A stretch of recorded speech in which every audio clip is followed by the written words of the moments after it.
Buongiorno a tutti e benvenuti a Sveglia Trieste. Oggi avremo ospiti in studio la vice sindaco del comune di Trieste, nonché assessore Serena Tonelli, e poi Riccardo Laterza, consigliere comunale, capogruppo di Adesso Trieste. Quindi se vorrete dialogare con i nostri ospiti potrete farlo nelle solite modalità, quindi chiamandoci in diretta oppure scrivendoci una mail. Avremo naturalmente anche i nostri collegamenti esterni a partire dalle 8 del mattino fino alle 10, ma cominciamo subito con la nostra rassegna stampa potenziata. Allora andiamo subito a vedere però le previsioni del tempo, come facciamo di solito con il sito dell'Osmer ARPA regionale. Vediamo che la situazione generale prevede un vasto anticiclone sull'Europa centro-settentrionale che fa fluire deboli correnti da nord-est sulla regione, fresche in quota. Il deciso riscaldamento pomeridiano rende quest'area instabile, specie sull'area montana. Insomma, una situazione che dura già da qualche giorno, immutata. Allora, per oggi, martedì 30 maggio, cielo da poco nuvoloso a variabile. Nel pomeriggio saranno possibili locali rovesci o temporali sulla zona montana e poi forse su qualche zona di pianura. Sulla costa dovrebbe prevalere il sereno e soffierà bora moderata. Per domani invece c'è un leggero cambiamento del meteo, nuvolosità variabile con possibilità di qualche locale rovescio temporale dal pomeriggio, più probabile sui monti. Su pianura e costa soffierà bora moderata più sostenuta nella zona di Trieste. E ancora per giovedì la tendenza è di cielo in genere poco nuvoloso con maggiore variabilità sui monti. Questo il quadro meteo per quanto riguarda il sito dell'Osmer ARPA regionale. Allora andiamo a vedere le prime pagine dei quotidiani. In edicola oggi abbiamo il Piccolo, come cominciamo insomma di solito, e vediamo che il Piccolo si concentra molto sia sulla, come fa spesso, sia sugli scontri in Kosovo, feriti in Kosovo 11 militari italiani, e qui vediamo un'immagine piuttosto significativa. Andremo a leggere le cronache nelle pagine interne. E poi il caso di cronaca, il naufragio del battello, una triestina fra le vittime. Tiziana Barnaby, agente dell'intelligence italiana, era a bordo durante il maltempo, quindi sul lago Maggiore domenica. 4 sono stati morti, tra cui appunto una triestina. Andremo a leggere anche questo. Nasce a Trieste la nave elettrica, progetto al via con fondi europei, ne abbiamo parlato anche noi qualche tempo fa. E poi la crisi Wärtsilä, piano da 50 milioni, gli esuberi calano a quota 287. Vedremo anche questo. Il voto amministrativo, il centrodestra vince dappertutto tranne a Vicenza, Meloni esulta. Qui vediamo una foto appunto dell'esultanza del centrodestra unito. E poi ancora l'astensionismo, il KO di Schlein e la primula rossa del Veneto. Questa è l'analisi sul Piccolo. Nessun sussulto, neanche il civismo, stavolta si è fatto sentire il commento di Weber sul Piccolo. Poi ancora Benedetto in aula, non diamoci del tu, si parla di scuola. E poi il caso e l'arbitro fa festa con i vincitori, e insomma non proprio un comportamento diciamo così da arbitro. Poi ancora le cronache cittadine, pista ciclabile, stalli ridisegnati, la trasformazione delle rive, da gennaio truffati 72 anziani, ora una guida alla prevenzione. Leggeremo anche questo, ma prima volevo darvi anche una notizia che c'è sul sito del Piccolo in primo piano. Vediamo se riusciamo ad aprirlo, eccolo qui. Allora, la notizia è che a Trieste un conducente del bus è stato accoltellato da una coppia di sudamericani con un cane senza museruola. È successo a bordo della linea numero 10. La vittima fortunatamente non è in gravi condizioni. Andremo a vedere anche questo. Un conducente della linea 10 quindi è stato accoltellato a bordo dell'autobus. L'episodio si è verificato ieri pomeriggio. Secondo le prime ricostruzioni la vittima non sarebbe in gravi condizioni. Il conducente della Trieste Trasporti è stato aggredito da una donna e da un uomo di origini sudamericane. La coppia di stranieri infatti era salita a bordo del bus con un cane privo di museruola. 2 controllori si sono avvicinati tentando di spiegare la necessità dell'utilizzo della museruola come previsto appunto dalle regole di bordo. I 2 però non volevano sentire ragioni. La situazione situazione è diventata tesa. A quel punto il conducente ha fermato il bus e si è avvicinato ai due chiamando il numero d'emergenza e la donna ha impugnato un coltello sferrandogli un fendente all'altezza della cintura. I due sono stati arrestati entrambi dagli agenti della Polizia di Stato intervenuti sul posto. Il fatto si è verificato in via dell'Istria.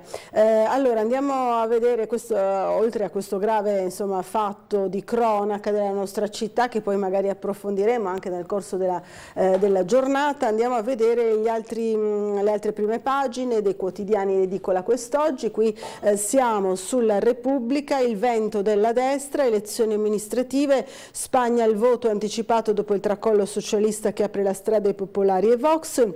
Ai ballottaggi invece in Italia la coalizione di governo vince con ampio margine, si aggiudica 5 capoluoghi su 7, oltre a Catania, Ragusa e Trapani al primo turno, quindi sono in tutto 8 i capoluoghi del centrodestra. La sinistra si ferma a Vicenza, Schlein da soli non si vince, Meloni festeggia pensando al premierato, le roccaforti rosse non esistono più. Poi ancora Kosovo, battaglia tra serbi e soldati NATO, feriti 14 alpini del reggimento Aquila. Qui vediamo appunto Balcani inquieti, sono 14 i militari italiani feriti a Svek in Kosovo negli scontri fra soldati della forza NATO e i manifestanti serbi che si oppongono all'entrata in servizio dei nuovi sindaci kosovari albanesi eletti il 23 aprile. Tajani, stop immediato alle violenze.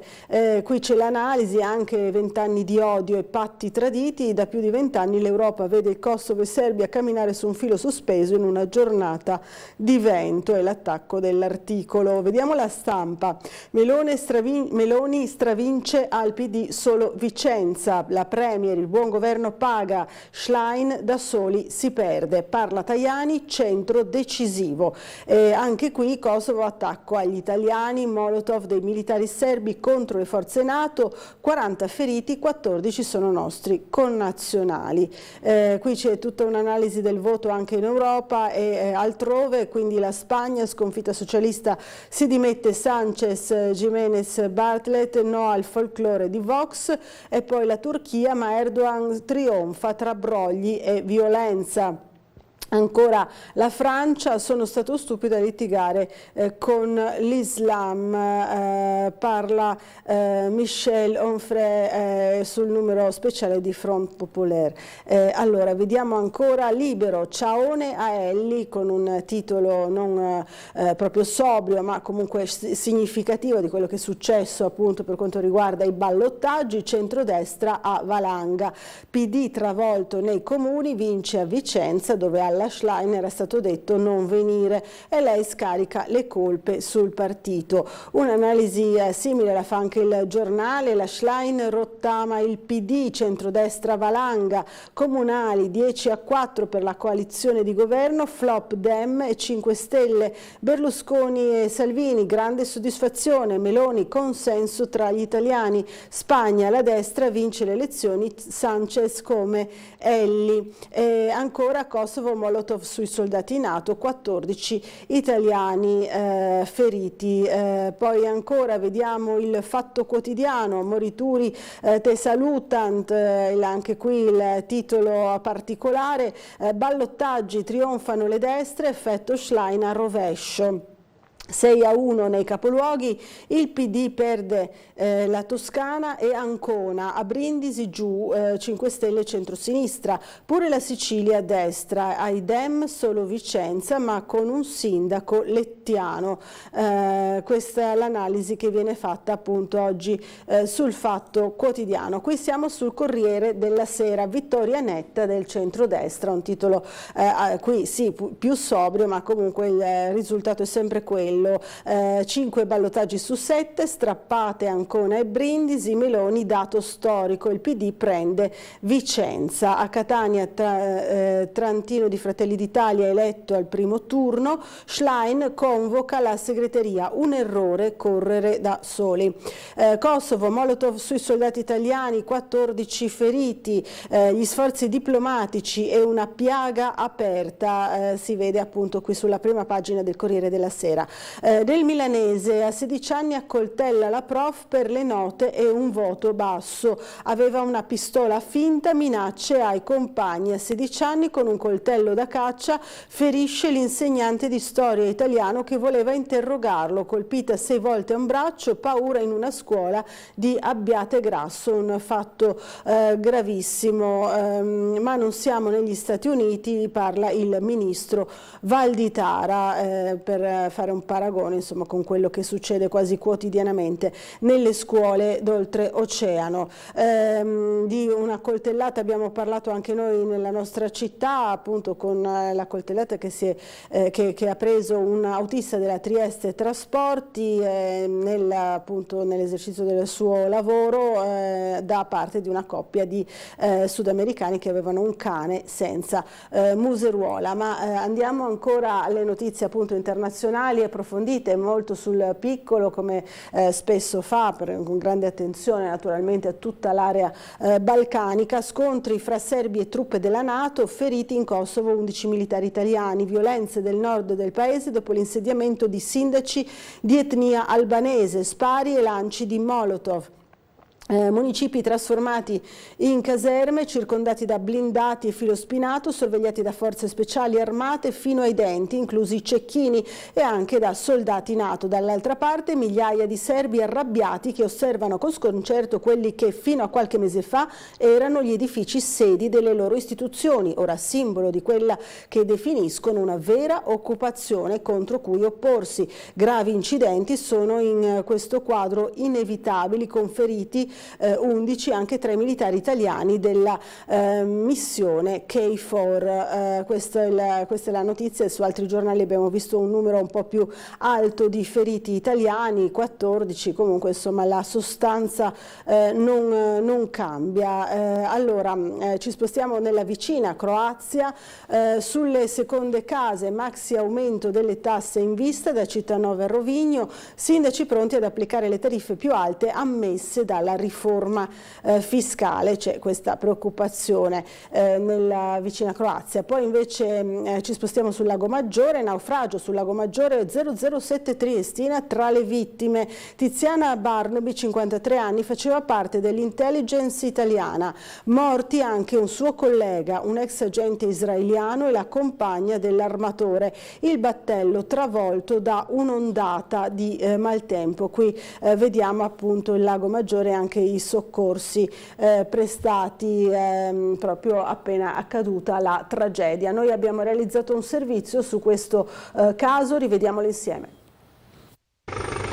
C'è anche una donna triestina di 53 anni, Tiziana Barnobi, fra le 4 vittime della tromba d'aria che si è abbattuta su un'imbarcazione turistica che si è ribaltata domenica sera sul Lago Maggiore. La donna, sposata e madre di un figlio minorenne, fa parte dei servizi di intelligence, esattamente come l'altra vittima italiana, Claudio Alonzi, di 62 anni, coniugato e padre di 2 figli. A renderlo noto il sistema di informazione per la sicurezza della Repubblica, che esprime vicinanza e dolore per il tragico evento ai familiari delle vittime.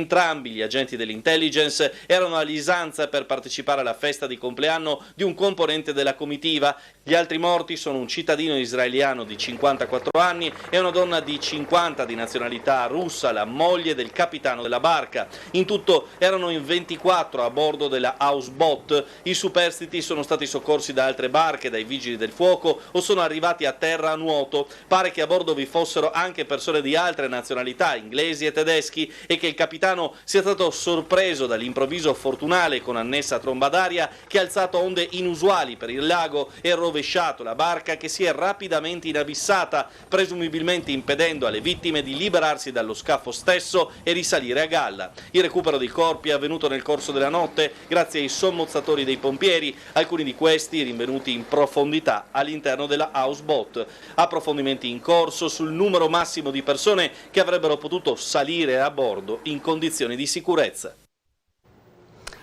Ecco, questa è la notizia che abbiamo approfondito appunto con il nostro servizio. Ora andiamo a vedere le pagine della cronaca di Trieste, sempre sul piccolo naturalmente. Allora vediamo che c'è la notizia della pista ciclabile degli stalli, così cambiano le rive. Ieri è stato presentato questo intervento, via ai lavori, pedoni vicini al mare, biciclette fra le siepi e parcheggi ridisegnati. L'illustrazione dei contenuti e parte dell'area. Qui vediamo appunto l'articolo, stimati in circa 50 i posti auto persi nel cambio d'assetto da spine di pesce a paralleli alla strada, valutazioni però in corso. Intervento finanziato con 590.000 euro, durata complessiva 180 giorni, di cui 100 per il tratto Capitaneria via Mercato Vecchio. E anche il nostro Marco Stabile ha realizzato proprio un servizio su questa presentazione di quello che sarà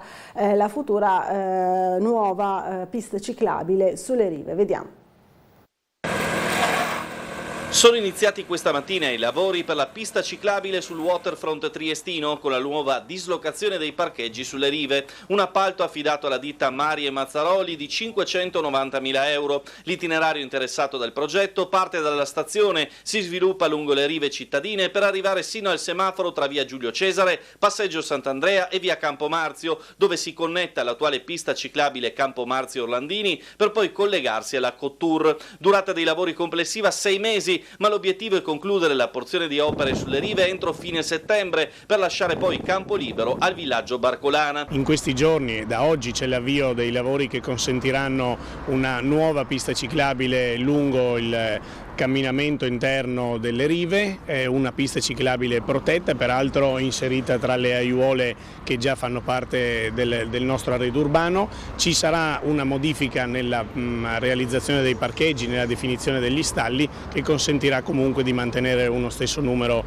di autovetture e di posti macchina. Il tracciato prevede 2 corsie ciclabili a senso opposto di marcia in mezzo alle aiuole di riva 3 novembre che verranno ampliate per garantire maggiore spazio ai ciclisti, e in senso parallelo verrà inserita una panchina panoramica ad andamento lineare che riprenderà quelle presenti in Piazza Unità. Per quanto riguarda l'area da Riva Mandracchio a Riva Ottaviano Augusto, il percorso procederà lungo l'area demaniale attualmente destinata a parcheggio a pagamento, che verrà opportunamente modificata per garantire la sicurezza a chi si sposta in bici, con appositi dissuasori per i veicoli a motore. L'opera non inciderà sui marciapiedi pedonali. I lavori proseguiranno anche contestualmente all'arrivo delle crociere, perché con l'inibizione degli stalli di sosta verranno realizzati in notturna, e questo al fine di rendere la nostra città ancora più attrattiva e anche percorribile nel centro cittadino da chi desidera visitarla con le biciclette. Un progetto che nasce nell'ambito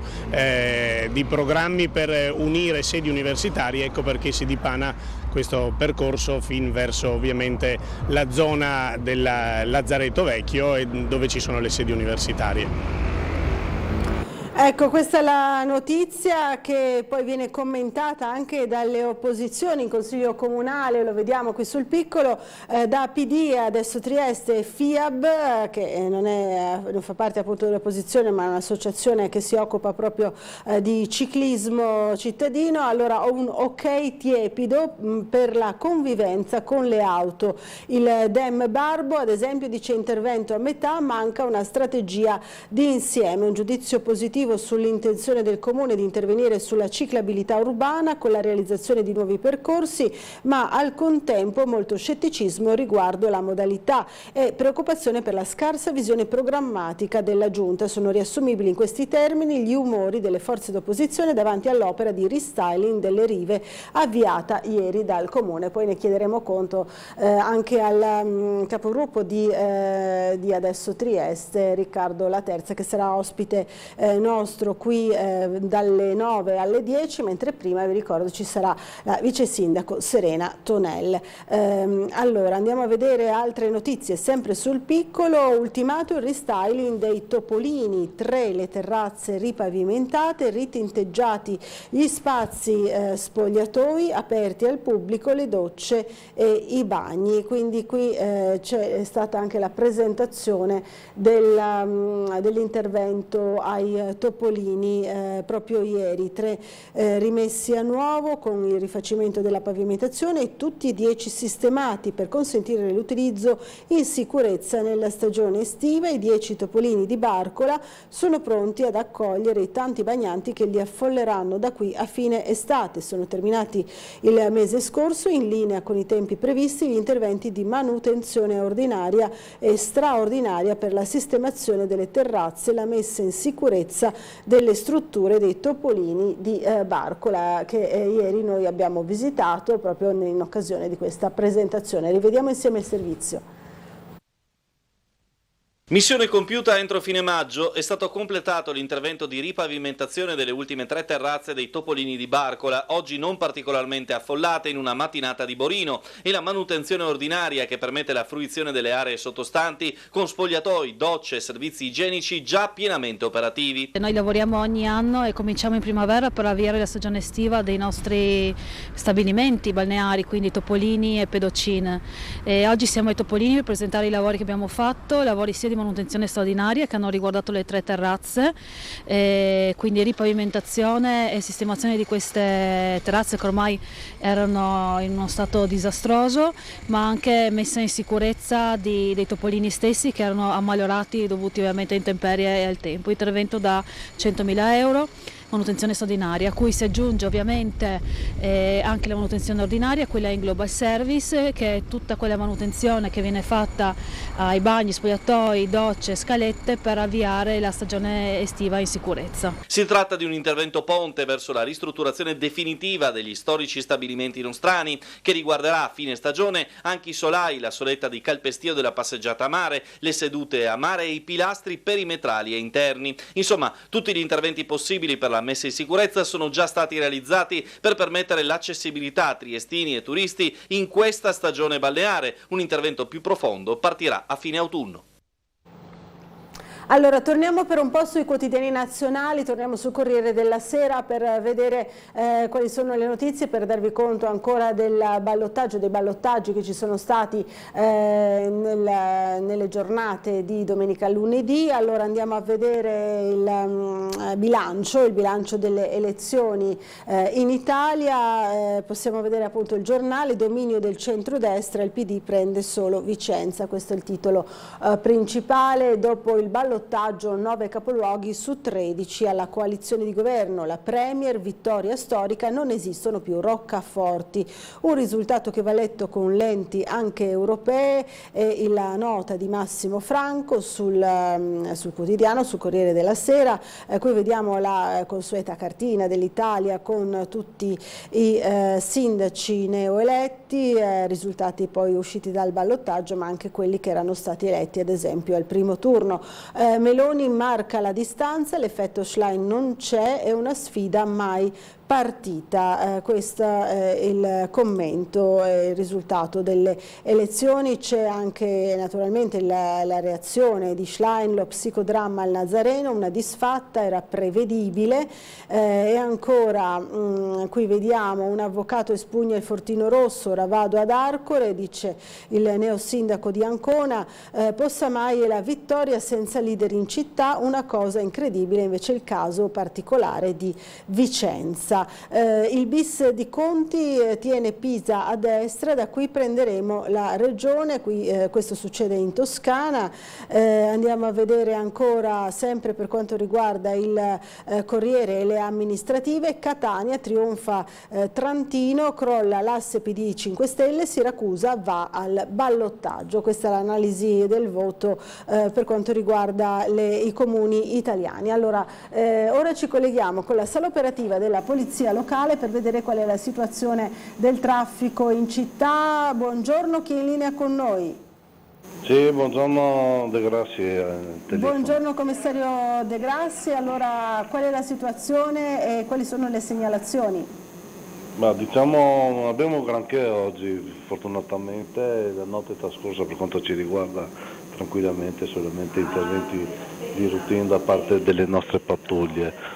Al momento il traffico, da quanto posso vedere dalle nostre telecamere, è scarso. Non abbiamo particolari interventi in atto, visto anche l'ora, le pattuglie stanno appena prendendo servizio, comunque non abbiamo in coda nessun intervento. Da segnalare,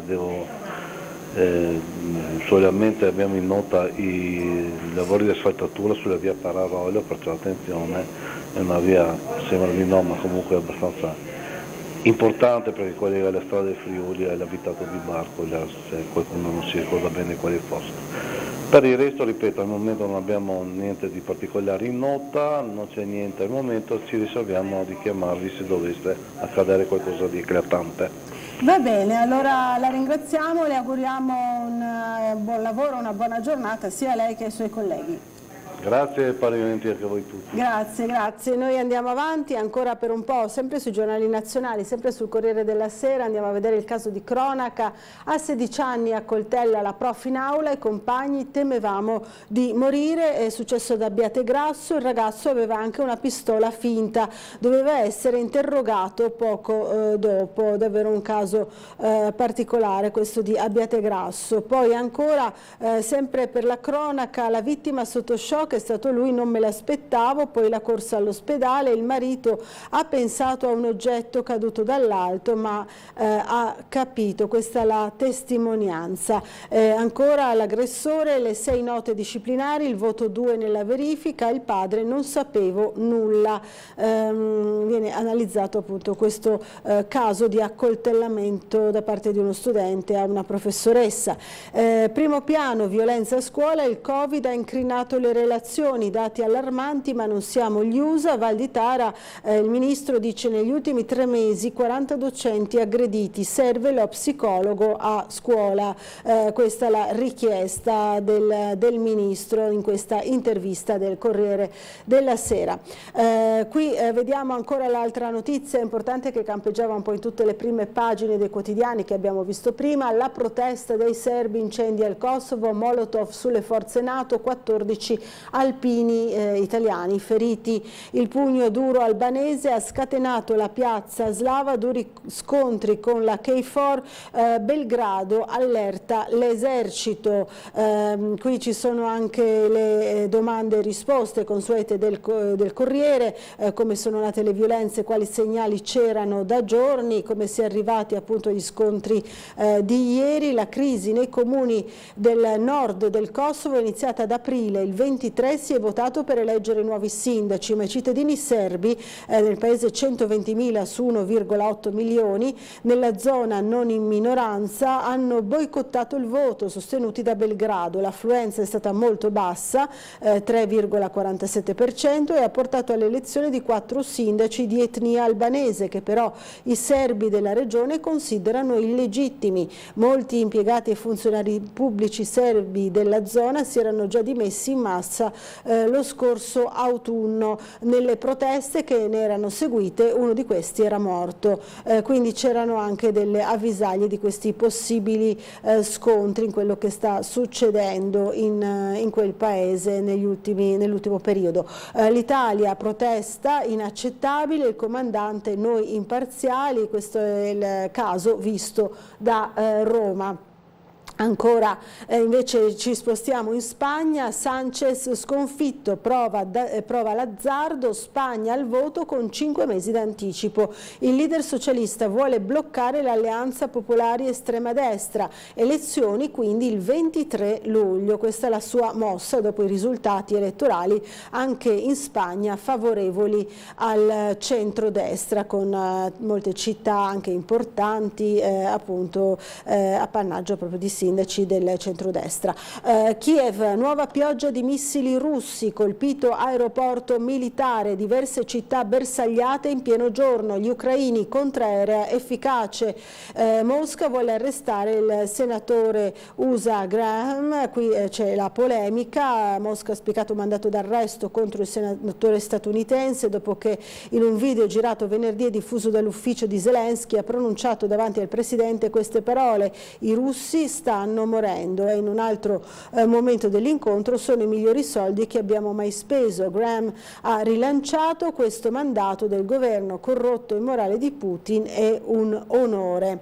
La via diplomatica invece per quanto riguarda la guerra in Ucraina, i cinesi a consulto dall'amico Kissinger che consiglia 50 anni di tregua intorno a Taiwan. Mao aveva accettato la mia linea nel 1971, dice appunto questo l'anziano statista appunto. Allora noi ci fermiamo per una breve pausa pubblicitaria, ci rivediamo subito dopo, a fra pochissimo.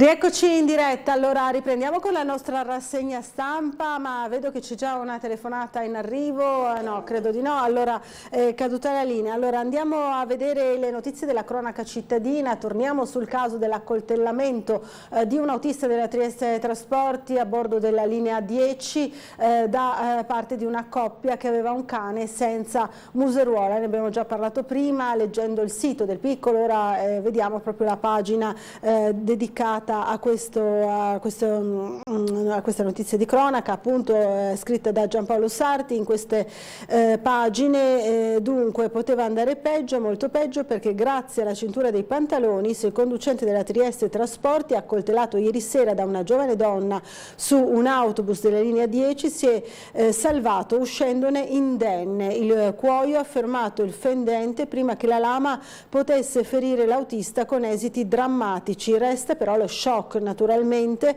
e la gravità del gesto. Sono le 18:25 quando si scatena l'aggressione. La donna, una trentenne sudamericana, è a bordo del bus assieme a un coetaneo, pure lui sudamericano. I due sono in compagnia di un cane che però è privo di museruola. Un controllore invita la coppia al rispetto delle regole. I due, visibilmente alterati, si presume dall'alcol, reagiscono aggredendolo. In quel momento l'autobus sta percorrendo via dell'Istria in direzione di Valmaura. A bordo ci sono vari passeggeri e il conducente, un cinquantenne, si accorge della scena.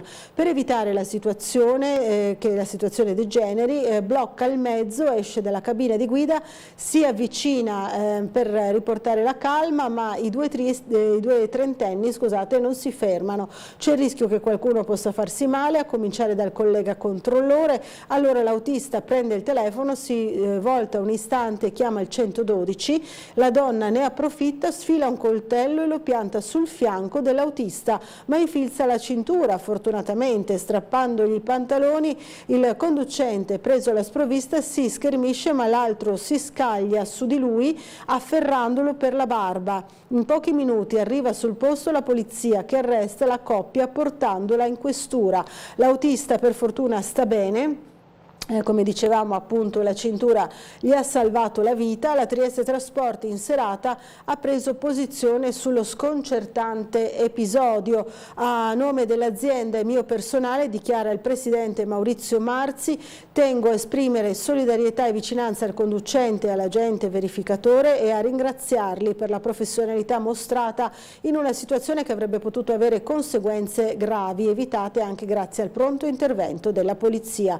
L'episodio dimostra che in tema di ordine pubblico l'attenzione deve rimanere alta, ma dimostra altresì che esiste un'importante capacità di reazione da parte del territorio. Insomma, questo è il caso accaduto ieri sera intorno alle 18:30. Allora, vediamo ancora invece i casi dei truffe. Da gennaio 72 truffe agli over 65, arriva la guida per prevenirle. La brochure fornisce consigli utili a evitare trappole in casa. casa, al telefono, per strada e anche sul web. Il progetto Più Sicuri Insieme del Ministero dell'Interno e ANAP Confartigianato. Ieri c'è stato un incontro, ha parlato anche il questore, che vediamo qui insieme anche al prefetto, al comandante dei Carabinieri e della Guardia di Finanza. Il prefetto Signoriello ha detto: quella di Trieste resta una zona mediamente sicura. Noi nel nostro servizio ci siamo concentrati non soltanto sulla prevenzione delle truffe agli anziani, ma anche sul fenomeno dei furti in città. Allora rivediamo insieme il servizio. Vengono fuori delle situazioni un po' più delicate in alcune zone, attenzioniamo quella zona, però non bisogna dimenticarsi delle altre zone. 25 interventi della Polizia di Stato ad inizio 2023 per furti nelle abitazioni a Trieste. In tutto il 2022 se ne erano registrati 54. La zona più colpita l'anno scorso, quella attorno all'ospedale Maggiore, così come evidenziato dal report del quotidiano locale Il Piccolo, e la Questura, attraverso la sua attività informativa sul territorio e sul sito della Polizia, fornisce consigli utili su come ridurre al minimo il rischio di furti, come dotarsi di un ingresso di casa a porta blindata o investire in un impianto di videosorveglianza, ma non solo. Se metto su Facebook una foto in cui io sono con tutta la mia famiglia alle Maldive, e l'ho fatta oggi, questi comunque ci seguono, non è che non ci seguono, qualche male intenzionato approfitta della nostra assenza per porre in essere il furto. Non solo furti in appartamento, occhio anche alle truffe, soprattutto per le categorie più fragili come gli anziani. È stato presentato oggi il report dell'Associazione dei Pensionati Artigiani di Confartigianato Friuli Venezia Giulia. L'indagine rileva che nella nostra regione il 7,9% degli over 64 segnala di aver subito delle truffe, come la firma per un contratto falso, le frodi finanziarie o il raggiro da parte di qualche falsa agenzia di viaggio. Si tratta dei reati più frequenti ai danni degli anziani dopo i furti in casa, gli scippi e i borseggi. L'importante è essere attenzionati che la truffa può avvenire in qualsiasi momento.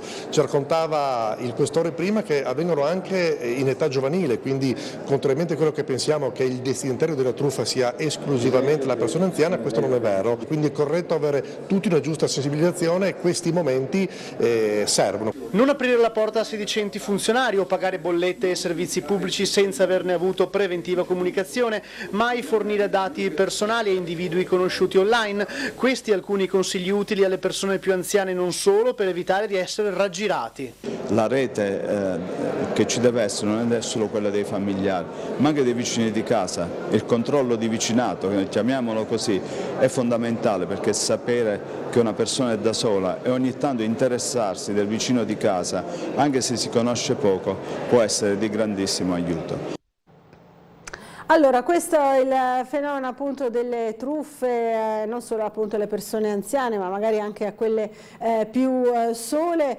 Sempre sul Piccolo, il giallo di Lilli, ne abbiamo parlato domenica nel nostro telegiornale, presidio nel giorno dell'udienza, quindi lunedì 5 giugno il GIP del Tribunale di Trieste deciderà sulla richiesta di archiviazione del caso Resinovic. Il fratello di Liliana, Sergio, in un post pubblico su Facebook ha annunciato che familiari, amici e conoscenti saranno presenti davanti al Tribunale alle 8:30 per portare la loro silenziosa testimonianza, la volontà e il desiderio che venga resa verità e giustizia per Lilli. Andiamo a vedere ancora la cronaca su Trieste Prima.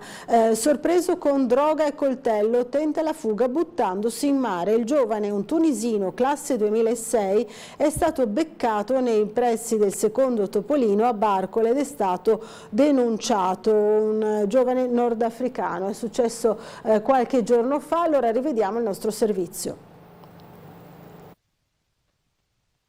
Tenta di nascondere la droga in bocca, poi una volta sorpreso anche con un coltello si getta in mare per sfuggire al controllo della polizia. È successo la scorsa settimana a Barcola, all'altezza del secondo Topolino. Un giovane nordafricano di soli 17 anni è stato denunciato dalla Polizia di Stato per detenzione illecita di sostanze stupefacenti, resistenza a pubblico ufficiale e porto d'armi e oggetti atti a offendere.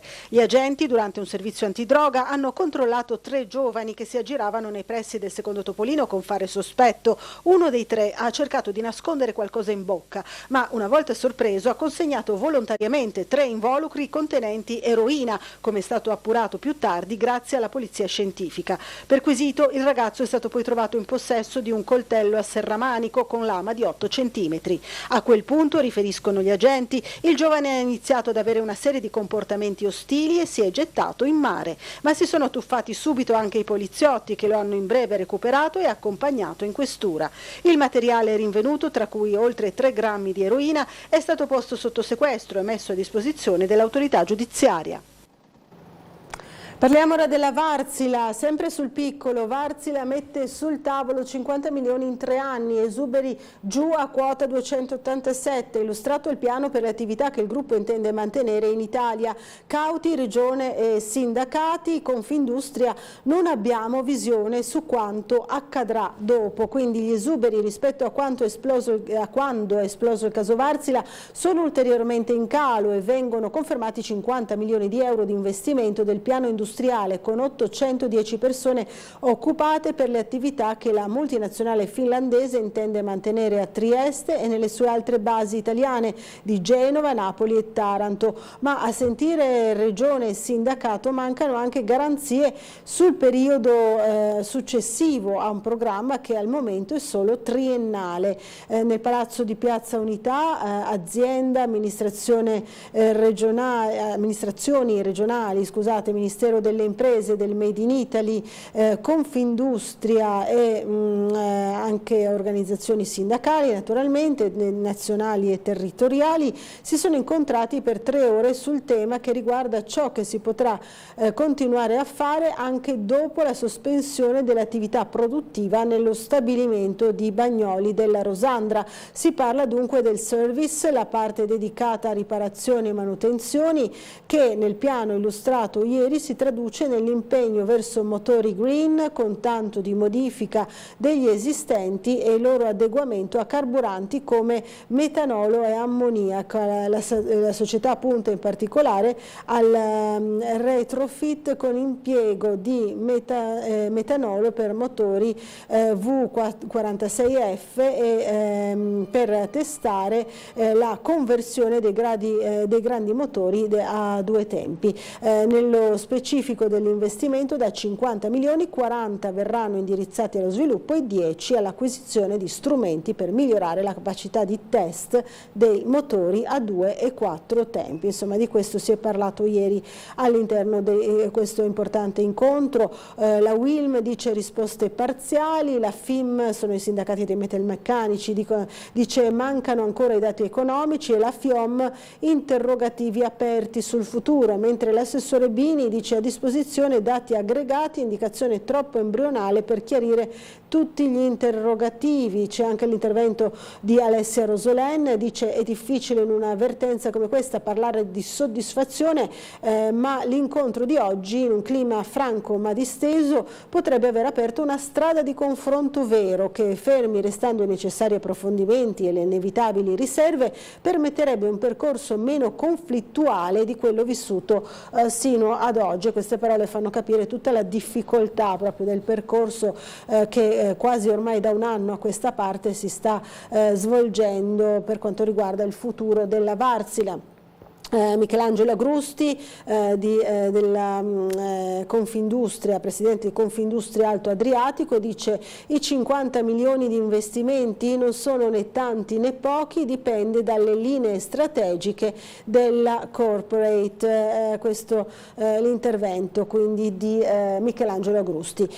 Poi un'altra notizia, nasce a Trieste la nave elettrica, progetto al via con i fondi europei, un piano finanziato con 5 milioni di euro dalla Commissione dell'Unione Europea, partecipato da 14 partner internazionali, Confindustria e università. Questa è la notizia. Laboratorio unico in Europa per tecnologie a zero emissioni, parla Giorgio Sulligo, il coordinatore del progetto. Allora, ancora sempre sul piccolo, degli scontri appunto in Serbia e Kosovo, in realtà tra Serbia e Kosovari abbiamo già parlato. parlato anche della Croazia. Andiamo invece alle cronache sempre cittadine per vedere le notizie riguardo i Ricrestate. Sono stati presentati ieri alcuni dettagli insomma, di questa stagione per quanto riguarda Ricrestate, dal teatro all'ambiente. Lo possiamo vedere sul giornale, l'agenda dei Ricrestate, attività culturali, educative e sportive al via dal 14 giugno, quindi subito dopo la fine della maggior parte delle scuole. Matteoni sul caso graduatorie: era saltato un parametro, così ha spiegato, ma l'aveva già spiegato ampiamente anche ai nostri microfoni. Poi anche ancora il caso della Sauro Spaccini, famiglie in pressing, scuola bus certo verso il trasloco, il sindaco di Piazza garantisce che ci sarà appunto lo scuola bus. Ma rivediamo insieme il servizio riguardante proprio i Ricrestate, i cui dettagli sono stati illustrati ieri in una conferenza stampa. Vediamo. Più posti a disposizione, un nuovo sport, il rugby, la fattoria didattica di Sales, dove poter sperimentare e apprendere una cultura di rispetto per l'ambiente e gli animali, e la tematica della diversità e delle emozioni, con una serie di laboratori organizzati da ABC Burlo. Sono le novità introdotte quest'anno per l'edizione 2023 di Ricrestate, oltre alle iniziative confermate. Le attività di Ricrestate sono state aumentate rispetto all'anno scorso, coinvolgendo gli attori ed enti istituzionali del territorio. Ricordo il Teatro Rossetti, con cui appunto organizziamo le uscite a Miramare con i piccoli di Podrecca, e il Rossetti Open, che permetteranno ai ragazzi di visitare il nostro bellissimo teatro, con il CONI che ci aiuterà a portare a casa le attività di badminton, di tuffi e anche una nuova disciplina del rugby. In più si aggiungeranno le mattinee al cinema, si aggiungeranno le uscite nelle fattorie didattiche per avvicinare i bambini al mondo animale e alla natura. Non mancheranno ovviamente le importanti uscite balneari, sono ben 5.500 le uscite previste per tutti i bambini su tutti gli stabilimenti appunto del territorio. L'organizzazione del servizio segue il consueto calendario, con apertura il 14 giugno e chiusura il 1 settembre, unica sospensione nella settimana di Ferragosto dal 14 al 18, apertura alle 7:30 e chiusura alle 14:30. Anche quest'anno viene confermata come unica eccezione l'apertura pomeridiana del ricreatorio Padovan dalle 14:30 alle 19:30. Queste le novità sui Ricrestate, un servizio sicuramente molto atteso e molto apprezzato da tante famiglie triestine. Abbiamo parlato anche della scuola Sauro Spaccini, scorrendo sempre nelle pagine interne del Piccolo, vediamo che c'è la novità che era stata annunciata ieri, c'era il ballottaggio per così dire tra De Sanctis e un altro leghista, Slocar. Allora la spuntata appunto De Sanctis, il leghista entra nel CDA di Esatto e prenota la presidenza. Superato Slocar nel derby di partito, la nomina al vertice avverrà nella prima riunione del Consiglio di amministrazione, la società di riscossione dei tributi comunali Esatto. Le prime parole di Giorgio De Sanctis: lavorerò nel segno della continuità sul solco tracciato da Andrea Polacco. Nel board confermati proprio l'avvocato forzista, numero 1 uscente, e Fagioli in quota Fratelli d'Italia. Questa è la notizia che troviamo oggi all'interno del Piccolo. Allora andiamo a vedere invece le notizie da Muggia, perché abbiamo visto anche una novità che riguarda proprio la cittadina rivierasca. La vediamo qui: mappe, gadget e prodotti tipici. La vetrina di Muggia possiamo vedere sotto il municipio, ma non vedo invece in collegamento il nostro Marco Stabile da quel di Barcola. Allora gli do subito il buongiorno. Buongiorno a te Marco. E allora in quale punto della riviera triestina ti trovi? Ciao Laura, bentrovati. Sono nella zona finale, nel tratto finale della pineta, in una mattinata con un po' di vento, e quindi si sono scatenati windsurf e SUP in mezzo al mare. E allora andiamo a vedere i ragazzi che si preparano qui dietro. C'è chi ha già concluso la propria veleggiata e chi invece si sta preparato. Vedete le tavole qui dietro dei SUP, cioè le cosiddette tavole a vela, che poi credo collegate, diciamo, permettono di volare sull'acqua, e i ragazzi che in questo caso hanno già completato la loro battinata a largo di Barcola. Buongiorno, buongiorno signori. Buondì, scusa, uno è in déshabillé quindi non avvicino, vado dall'altro. Ragazzi, siamo in diretta su Tele4, che mattinata di surf è stata? Dobbiamo ancora cominciare. Ah, no, perché qualcuno vedevo che andava anche via. No, non li inquadriamo, ragazzi, sta cambiando.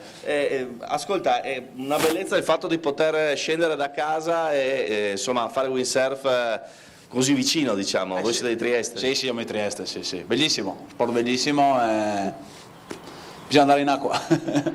Quindi voi vi state apprestando ad entrare. Ti posso chiedere di spiegarmi come funziona la vela che abbiamo qui davanti? Mi racconti? Wind è del ragazzo che entra in furgone, wind non mi intendo, io ho appena iniziato praticamente, quindi sei alle prime uscite? Esatto, sì. Benissimo. Ascolta, hai fatto qualche uscita già qua a Barcola in precedenza? Sì, un paio sì. Benissimo. E poi dietro invece sono le tavole stile foil, diciamo così, che permettono invece di planare fuori dall'acqua. Esatto, sì. Benissimo. Di solito però dovete muovervi presto la mattina per via del vento, no? Sì, qua sì, a Barcola sì. Benissimo, allora, buona mattinata, mi scuso con il ragazzo che si stava cambiando, che abbiamo disturbato in un momento clou, diciamo così. Come vedete però qui nella zona della pineta è disseminata da tavole di sportivi che si apprestano a scendere in acqua, mentre dall'altra parte, Laura, nonostante l'orario e nonostante, diciamo, non faccia particolarmente caldo, perché loro sono a petto nudo, io ho il giubbottino, ti assicuro che non è così caldo stamattina, c'è già chi è in acqua. Adesso andremo a scoprire di chi si tratta, perché c'è già... Abbiamo intravisto qualche e infatti mentre Elisabetta mi precede pure, io la seguo e recupero il cavalletto, così poi siamo a posto. E vedi che c'è già chi ha fatto il proprio bagno di mare. Sì. Vediamo. Qui nel tratto subito dopo la mula, la statua della mula. Sì, adesso andiamo nella immediatamente ad importunarli di primo mattino. Ecco, intanto vediamo che anche ieri c'era parecchia gente, insomma lì si portano anche i bambini, no? Perché c'è l'entrata in acqua abbastanza facilitata rispetto al resto della costa triestina, quindi di solito almeno il pomeriggio insomma, è pieno di famiglie con bimbi, c'eravamo proprio ieri, adesso è abbastanza vuoto rispetto a ieri pomeriggio, però mi dicevi che c'era già qualcuno che ha fatto il bagno nonostante il freschetto. Sì, ci sono già i primi bagnanti. Noi tra l'altro vi ricordiamo che questa mattina saremo in diretta con te in collegamento fino alle 10 e saremo a Miramare per spiegare anche le ultime novità del castello del parco con la direttrice Andreina Contessa nella seconda parte, insomma, per spiegare quello che c'è di nuovo al castello di Miramare. In questa prima parte invece ci facciamo un giro lungo la riviera. Qui ci sono i primi, anche qui siamo in fase di vestizione, quindi fermiamoci un attimo, Laura, sì. Aspettiamo un secondo prima di avvicinarli, perché insomma c'è anche chi è più che in déshabillé, quindi gli diamo un attimo per rimettersi a posto. Esatto, diamogli il tempo, insomma, per... almeno un minimo. Noi nel frattempo per un po' di minuti ti forniremo l'immagine del dei ragazzi che vanno con i surf e con le tavole a vela, e poi ci rivediamo tra poco con te in collegamento. Benissimo, anche perché comunque fra poco ci sarà anche la pubblicità. Volevo ancora solo leggervi questa notizia che c'è sul piccolo, ma l'abbiamo data anche noi ieri nel nostro telegiornale, riguardo Muggia, no? Riguardo al nuovo centro per i turisti, sportello diciamo così, aperto, infopoint per i turisti, mappe, gadget e prodotti tipici, la vetrina di Muggia sotto il municipio, aperto quindi nella sala Negrisin da Bini, Polidori e Del Conte, il nuovo infopoint, il 20° gestito da Promoturismo FVG, proprio sotto il municipio di Muggia, insomma in piazza, nella piazza centrale, piazza Marconi della cittadina rivierasca. Questa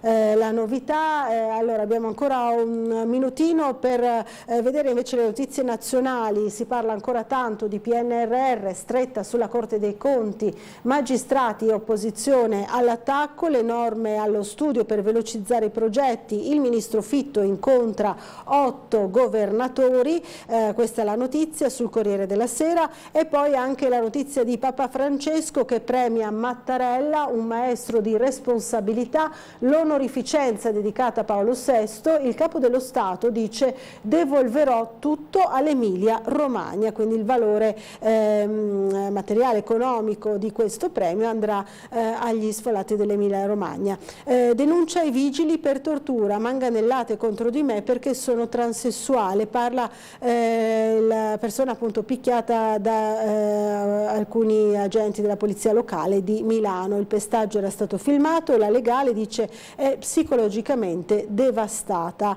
E poi ancora morta l'escursionista colpita da un fulmine nel Bresciano. Evelina aveva 53 anni, è stata appunto colpita da un fulmine. Allora ci fermiamo per una breve pausa pubblicitaria, ci rivediamo subito dopo ancora con i nostri collegamenti esterni e avremo ospite in studio la vice sindaco di Trieste Serena Tonella fra pochissimo.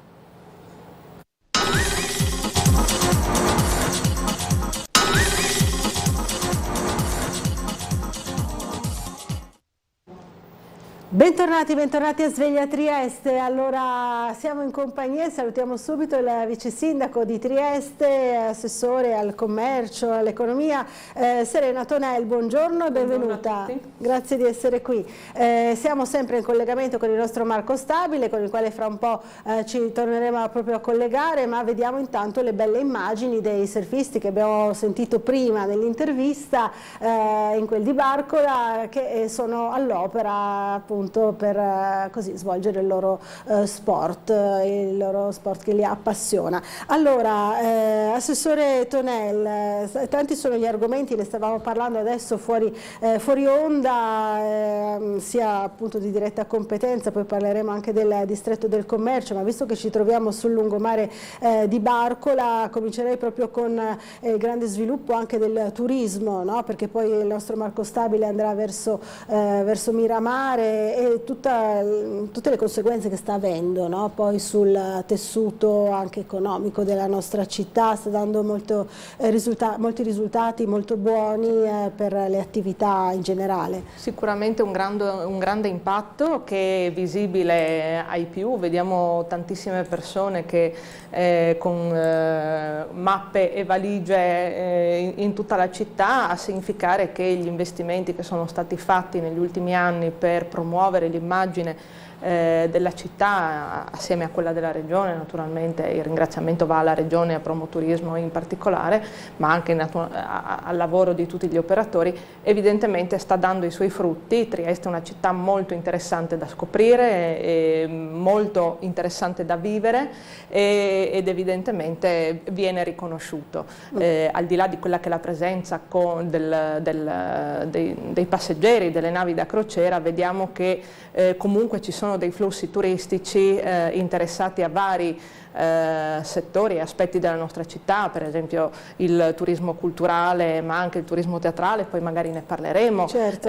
Ma anche quella che è la scoperta del Carso e la natura e tutti gli aspetti appunto legati anche allo sport che qui a Trieste si può fare. Vediamo anche le immagini di una mattinata di Bora in cui ci si diverte in golfo e quindi anche diciamo, possiamo ben dire che Trieste insomma, offre un intrattenimento a 360 gradi. In qualsiasi condizione di tempo, no? Anche perché oggi non era proprio l'ideale per il mare, però comunque c'è qualcuno che trova il modo di divertirsi anche così, no?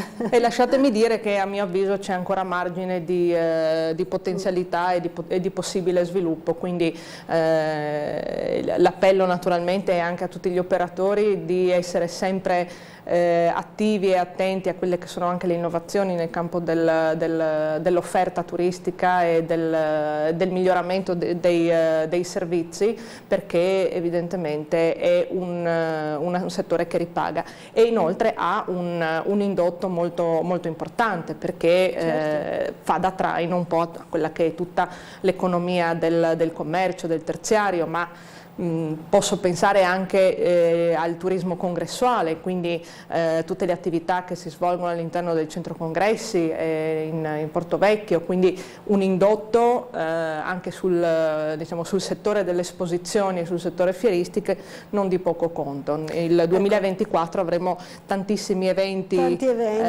importanti a livello internazionale, quindi evidentemente, come dicevo prima, Trieste è anche un buon luogo dove svolgere questo tipo di eventi, perché al di là di quello che è la materia che viene trattata nei congressi, quindi diciamo le attività per gli addetti ai lavori, c'è sicuramente un bel contorno da vivere, molto appetibile per questa tipologia di attività. Che belle inquadrature queste, da Barcola fino alla zona della Sacchetta di Campomarzio, no? Si vedono sullo sfondo, almeno poco fa, insomma, anche adesso si è un po' spostata più verso sinistra. Comunque ieri per esempio eravamo anche nella zona del Pedocin, della Lanterna, insomma tocchiamo un po' tutti i punti nevralgici in questa estate, no? dell'estate triestina.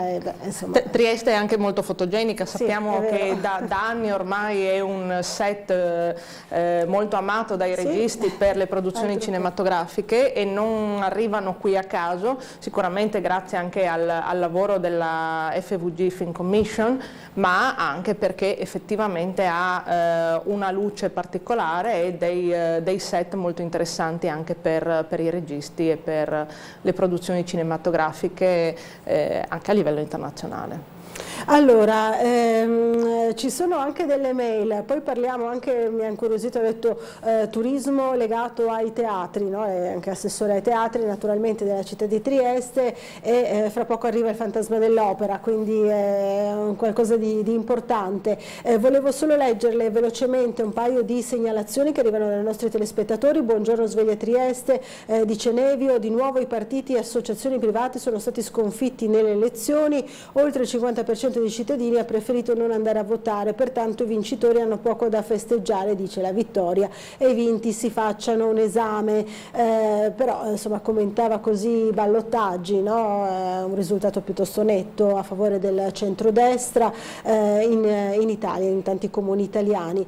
Poi invece Alberto ci scrive: nelle varie rassegne stampa il piccolo neanche lo calcola, non si hanno notizie sulle gallerie e sul tram, dice, chiede, rigiro insomma questa domanda alla vice sindaco. E poi una segnalazione invece su Borgo San Sergio, la signora Dorotea ci scrive che parlare con l'ATER impresa impossibile, chiedo a voi di farci da tramite, insomma l'erba è stata sfalciata intorno al ricreatorio, ma nella via subito attaccata a Sinigaglia, il civico 7, la situazione è come da foto, l'erba arriva ai balconcini, insomma ci fa vedere una aiuola piuttosto così selvaggia, un po' incolta, insomma. Naturalmente poi ci sono state anche le piogge, l'erba è cresciuta un sacco, un po' dappertutto, no? Ecco, diciamo che questa è la stagione in cui l'erba cresce omogeneamente dappertutto e non sempre si riesce a essere tempestivi negli sfalci, ma io credo insomma che bisogna semplicemente avere un po' di pazienza. Per quanto mi riguarda segnalerò all'Ater e al collega Babuder del Verde per capire esattamente se la competenza è proprio quella dell'Ater rispetto alla segnalazione, ma insomma confido che a breve si possa procedere allo sfalcio. Sulle altre domande, il tram e la galleria, sappiamo, l'abbiamo detto più volte, che si trattava comunque di cantieri molto complessi, che hanno avuto anche delle vicissitudini giuridiche non di poco conto e anche molto impattanti, quindi sulle tempistiche di ripristino del servizio per quanto riguarda il tram e di speditezza dei lavori. Però per quanto riguarda la galleria si è rimandato per troppo tempo l'esecuzione dei lavori e ovviamente aggravando poi quella che è la situazione su cui bisognava intervenire. Io credo che possiamo essere moderatamente ottimisti e vedere un orizzonte corto rispetto alla riapertura della galleria. E anche sul tram, mi diceva la collega ai lavori pubblici, l'assessore Elisa Lodi, che siamo a buon punto, è in partenza un periodo di test dovuto. Sapete bene poi che una delle difficoltà del tram è stata quella delle prescrizioni ricevute dall'ente nazionale competente e che di fatto tratta la linea del tram come se fosse una linea dell'alta velocità, come direbbe il sindaco, e quindi insomma i lavori necessari sono stati importanti, li abbiamo affrontati con serietà proprio per permettere la riapertura del tram e quindi confido che a breve termine potremo rivedere e salutare il nostro amato tram, che ha una valenza sicuramente di trasporto pubblico, ma anche tanto atteso dai turisti e dalle persone che appunto vogliono scoprire la nostra città. Annuisce il nostro Marco Stabile che si trova a Barcola. Allora nuovamente a te la linea, Marco, e ancora buongiorno, siamo qui in compagnia del vice sindaco Tonel. Buongiorno anche al vice sindaco Tonel. Dicevano invece i windsurfisti questa mattina c'è il vento tra virgolette sbagliato, perché c'è vento di maestro e non di bora, e quindi non riescono a volare i foil e non riescono a entrare in andatura i windsurf. Vedete che ci sono tutta una serie di cadute con la vela che finisce in acqua, e quindi non è proprio il tempo migliore, ma abbiamo fatto un po' di dietro le quinte, diciamo così, di quanti scendevano in acqua in questi momenti, mentre altri se ne erano già andati. Noi, Laura, tra poco ci spostiamo in zona Topolini, dove vedo un po' più di movimento, mentre in questo momento sulla riviera di Barcola, complice anche, diciamo così, una mattinata non particolarmente calda, non c'è ancora movimento. Ci sposteremo tra poco ai Topolini, andremo a sentire diciamo un po' di voci dei nostri amici bagnanti. Vedo sull'orizzonte effettivamente che lì si sta un attimino popolando, e poi, come detto, a partire dalle 9 circa saremo al castello di Miramare con la direttrice di Parco e Castello Andreina Contessa per raccontare alcune delle novità di questa stagione, a partire dal castelletto, ma non solo. Intanto qui dietro hanno smesso addirittura di provarci, mi sa che non resteranno ancora tanti in acqua, mentre sullo sfondo all'orizzonte abbiamo lo yacht A, che praticamente sta diventando, diciamo così, parte del paesaggio, no? Lo yacht dell'oligarca russo che è sotto sequestro amministrativo e che sostanzialmente lì rimane in rada, magari in posizioni differenti a seconda del vento, ma in qualche modo ormai fa parte dello scenario. Laura, noi ci spostiamo ai Topolini, ci rivediamo tra poco. A tra pochissimo, allora, grazie. Fra l'altro potrei anche vedere, insomma, questa novità, l'hai già vista ieri con un servizio proprio di Tele4 della riqualificazione, no? Proprio dei Topolini Topolini proprio giusto in tempo per la nuova stagione balneare, quindi potrà apprezzare dal vivo insomma questa nuova forma dei topolini. Ci sono state anche delle ripavimentazioni, no? Insomma un lavoro abbastanza importante. Sempre in tema di turismo, poi ricordo anche che ieri abbiamo seguito la presentazione della stagione al Castello di Miramare, quindi con gli spettacoli che saranno portati sia dal Rossetti che del Verdi quest'anno per la prima volta all'interno del parco, del bellissimo parco per la stagione estiva. E prima l'assessore Tonel parlava anche della presenza così quest'anno di questo grande attrattore di turismo anche culturale, teatrale, che è il Fantasma dell'Opera. Vengono dappertutto, insomma, da tante parti. Devo dire che Rossetti in questo momento è veramente un motore di attrattività culturale di non poco conto. È stata citata prima appunto la stagione estiva realizzata a Miramare in collaborazione appunto con il Museo di Miramare, che è iniziata durante la pandemia per necessità, quindi per la necessità di svolgere degli spettacoli all'aperto, ma in verità si è rivelata molto gradita dal pubblico, dai triestini, ma anche dai tantissimi turisti che hanno la possibilità di scoprire il parco e il museo da un punto di vista inedito, con dei contenuti culturali e teatrali importanti, e quindi è diventato un fenomeno turistico. Quindi abbiniamo l'eccellenza culturale del Teatro Rossetti e quest'anno anche dell'orchestra della Fondazione Lirica del Teatro Verdi, con gli splendidi scorci che il Castello di Miramare e il suo parco offrono. Quindi un esperimento riuscito su cui abbiamo rilanciato, e quindi ringrazio sia la dottoressa Andreina Contessa, direttrice del museo, il Teatro Rossetti e il Teatro Verdi e i rispettivi direttori artistici per aver creduto in questo progetto e aver rilanciato. Abbiamo sentito prima appunto che ci saranno anche le marionette di Podrecca, sì, che sono un patrimonio culturale della nostra città in condivisione con Cividale, di cui Podrecca era nativo.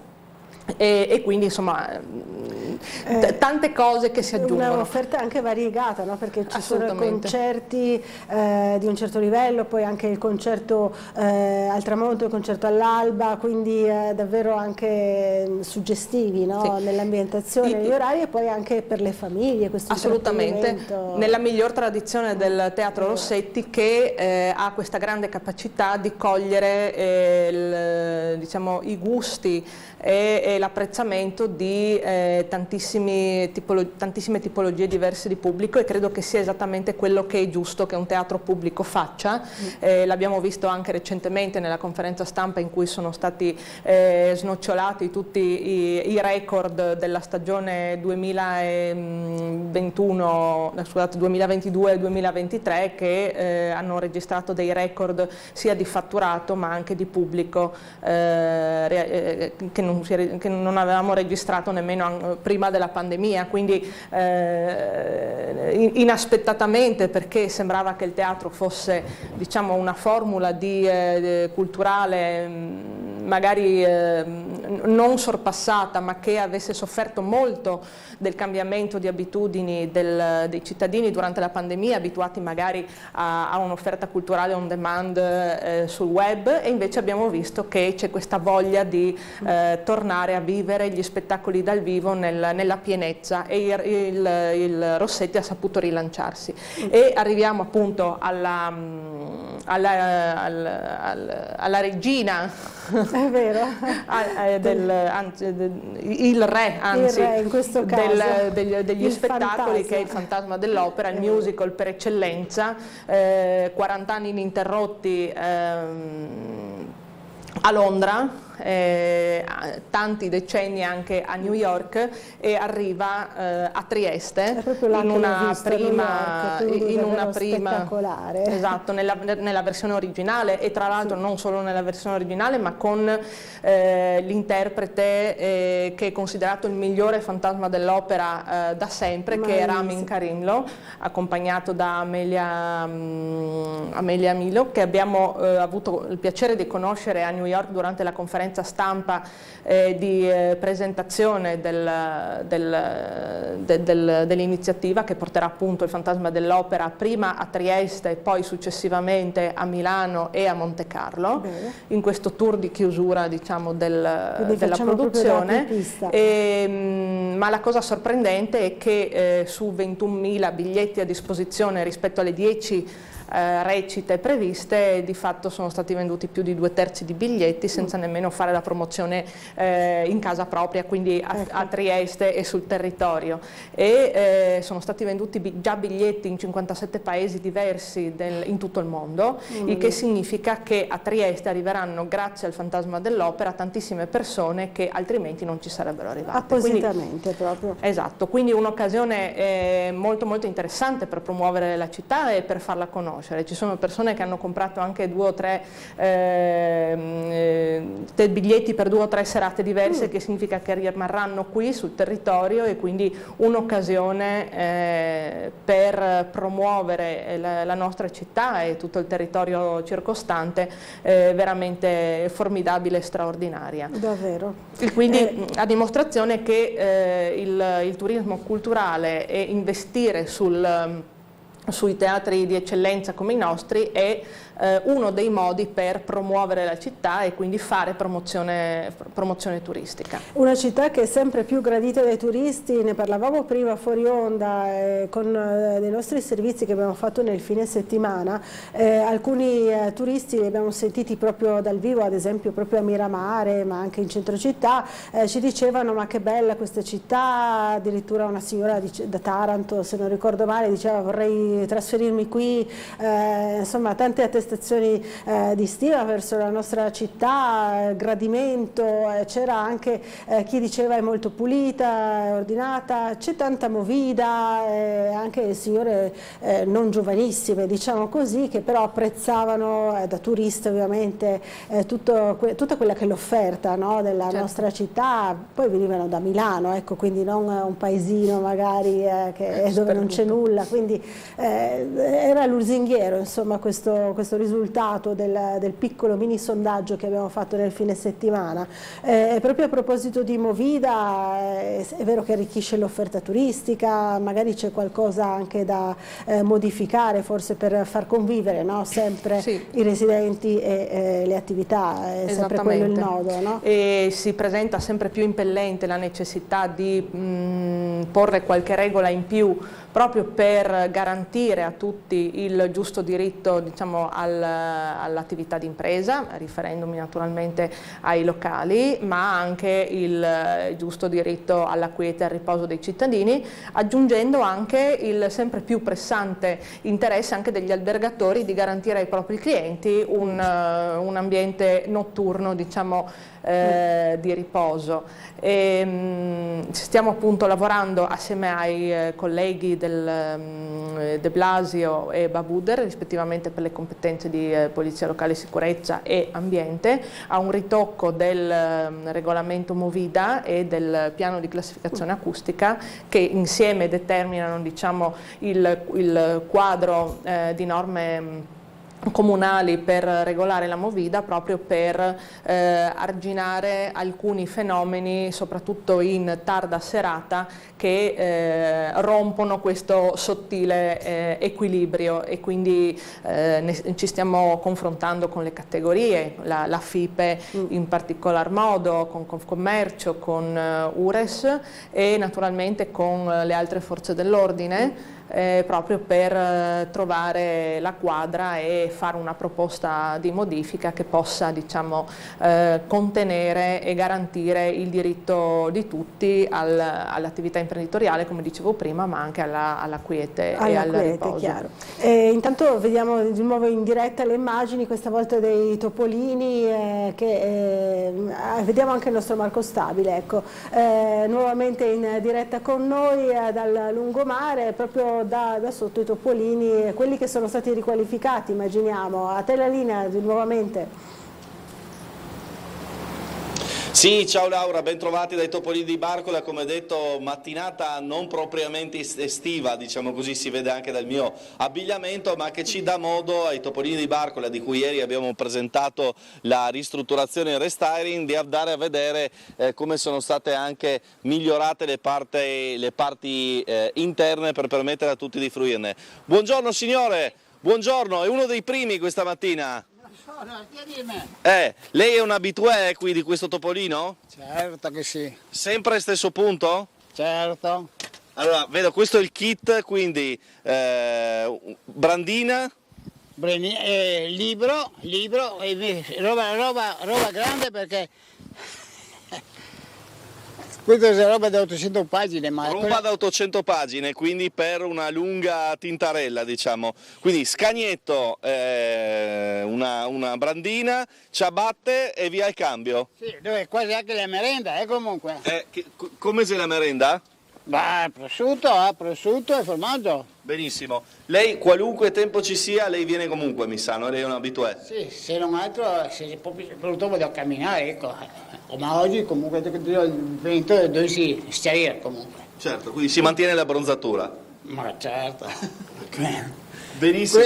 Quella è sicura perché c'è il cognome lui albanese. Non lo dico perché dopo sa tutti che sono. No, va bene. Ma non benissimo. Vado avanti a fare un giro, grazie, buona giornata. Allora, abbiamo detto, no, che potevamo un po' testimoniare quelli che sono stati i lavori. Come vedete è stato tutto un po', anche oltre ai lavori strutturali, è stato ridipinto all'interno, le fruizioni qui dell'area, diciamo così, spogliatoio è perfetta, nel senso che chiaramente, pur essendo uno spazio aperto al mare, quindi con tutte le intemperie del caso, è stato fatto, devo dire, un bel lavoro. Tra l'altro, nota di servizio, anche le docce, gli impianti, i servizi igienici sono tutti funzionanti, quindi per chi non è ancora stato al mare a Barcola quest'estate diamo tutte le rassicurazioni del caso. Diciamo che torneremo ovviamente in una mattinata di sole battente per intervistare gente già sulla brandina che si gode il caldo, come ha fatto ieri Gianluca al Pedocin.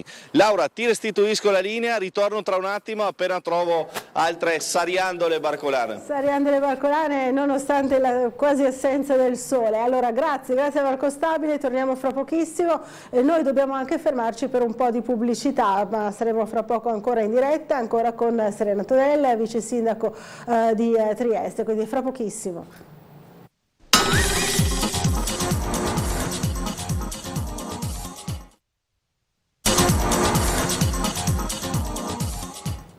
Bentornati in diretta a Sveglia Trieste. Allora, vedo ancora il nostro Marco Stabile in collegamento sempre dai topolini, però mi è perso di vedere anche in arrivo una telefonata. No, allora no, torniamo da Marco Stabile, a te la linea nuovamente, poi siamo sempre naturalmente qui in studio con il vice sindaco Serena Antonella. Allora, Marco, che succede ai topolini? C'è qualche sariandola, sei riuscito a trovarla?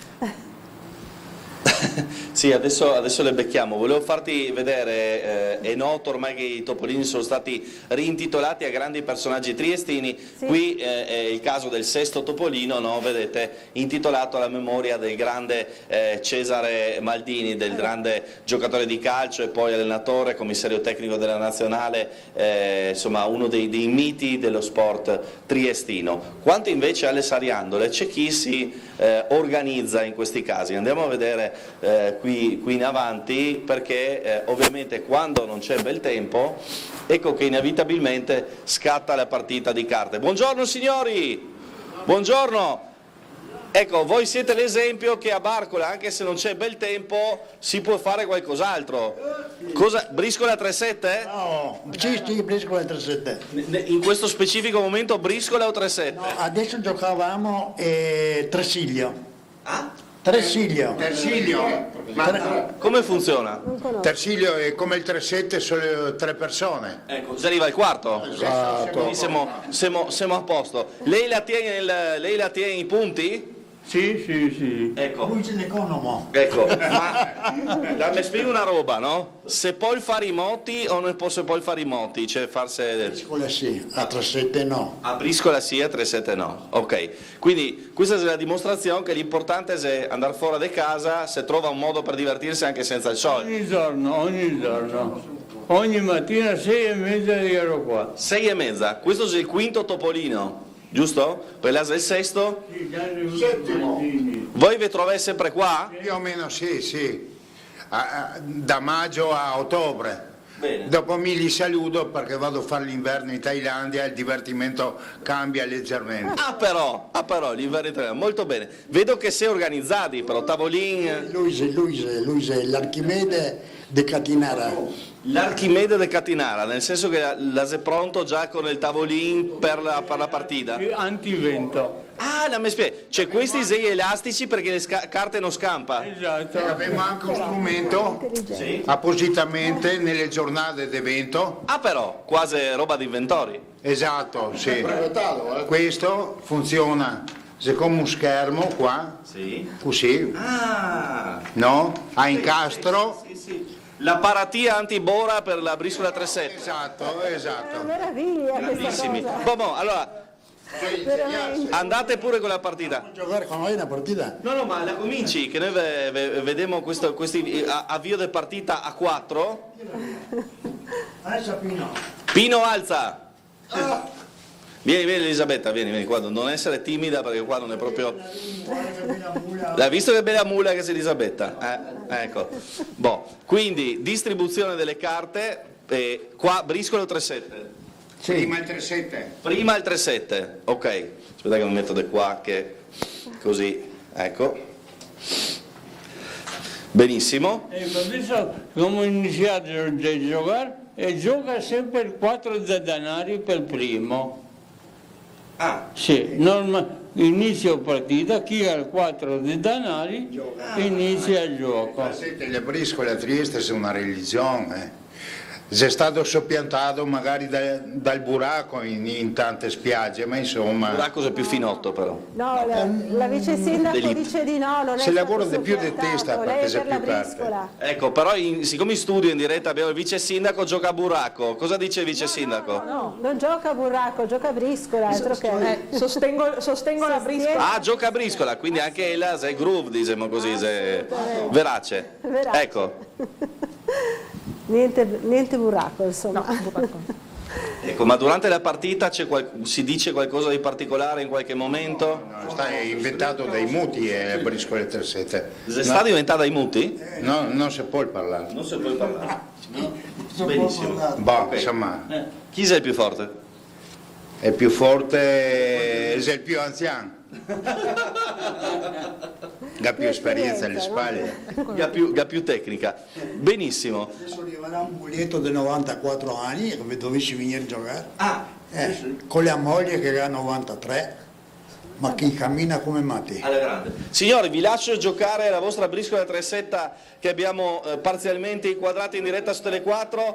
Grazie signori. Buona giornata. Grazie. Buona giornata. E complimenti anche per il brevetto. Avete visto che insomma i triestini non si perdono d'animo, se bisogna giocare a carte si trova sempre un sistema, Laura. Anche la paratia per proteggere la briscola, questa davvero non l'avevo mai vista, è proprio creatività allo stato puro.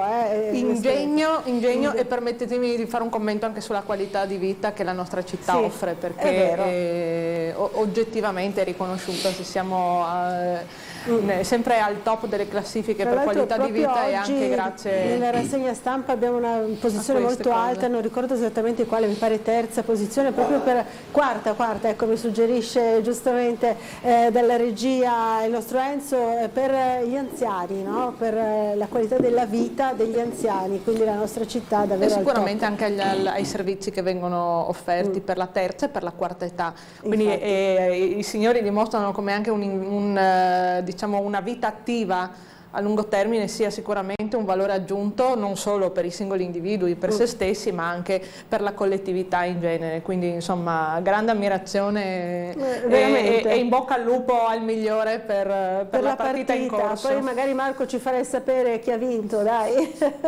Allora, ecco, non ti... Quando gioca fa i moti o no? Cioè, come dire... Sì, infatti. Il vice sindaco quando gioca a Briscola 3-7 fa i moti, schizza d'occhio, bussa.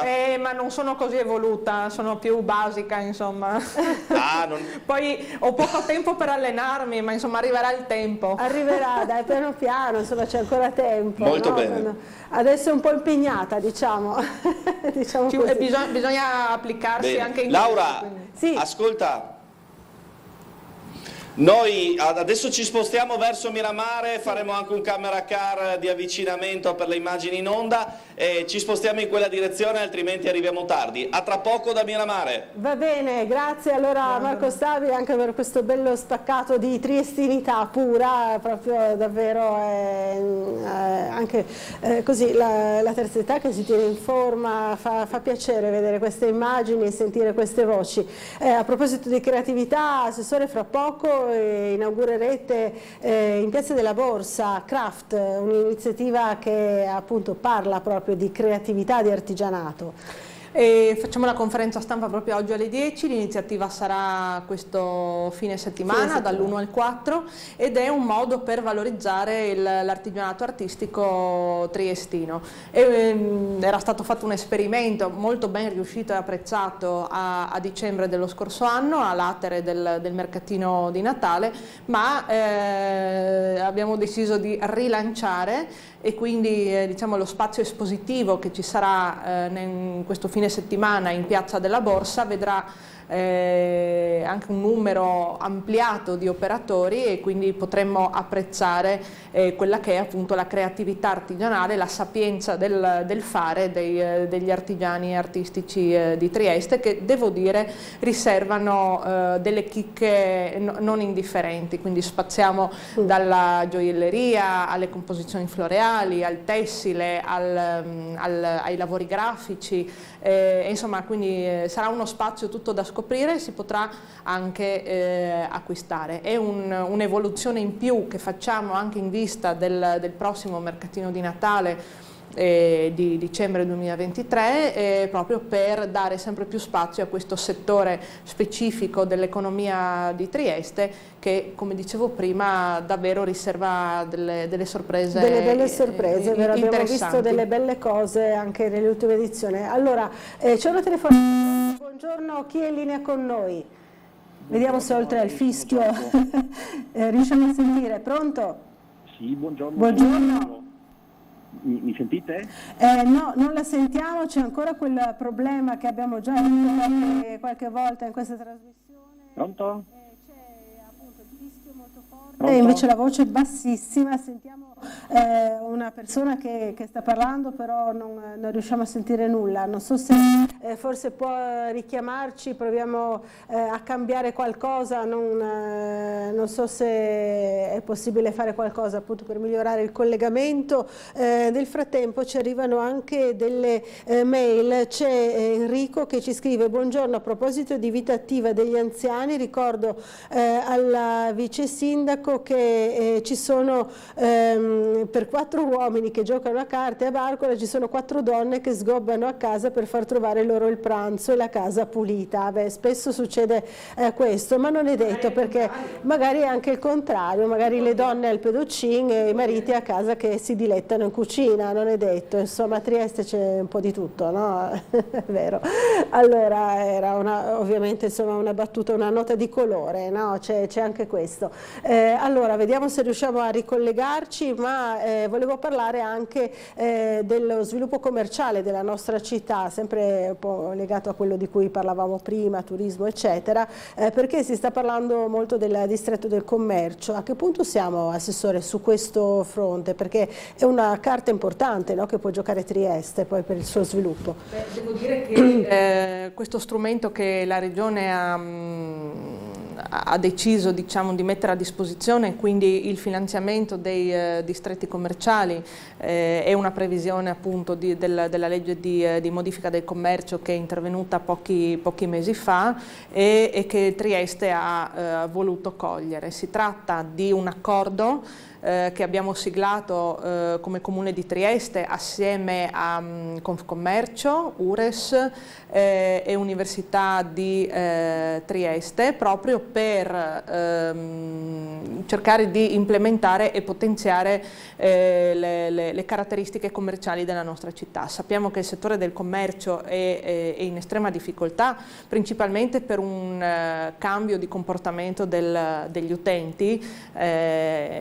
Di fatto tutti noi abbiamo sul cellulare un negozio che ci permette di acquistare 24 ore su 24 direttamente online, e questo ovviamente va a fare una concorrenza importante a quelli che sono i luoghi fisici del commercio, quindi i punti vendita, i negozi di prossimità, il piccolo commercio che poi rende viva la città, soprattutto nelle zone decentrate. Quindi insomma sulla base di questi presupposti il distretto del commercio si prefigge l'obiettivo di trovare delle soluzioni per animare dal punto di vista commerciale ed economico tutta la città, sia al centro sicuramente, che nel caso di Trieste vive un momento abbastanza buono anche proprio per i flussi di turismo che dicevamo prima, ma soprattutto delle zone decentrate e delle periferie.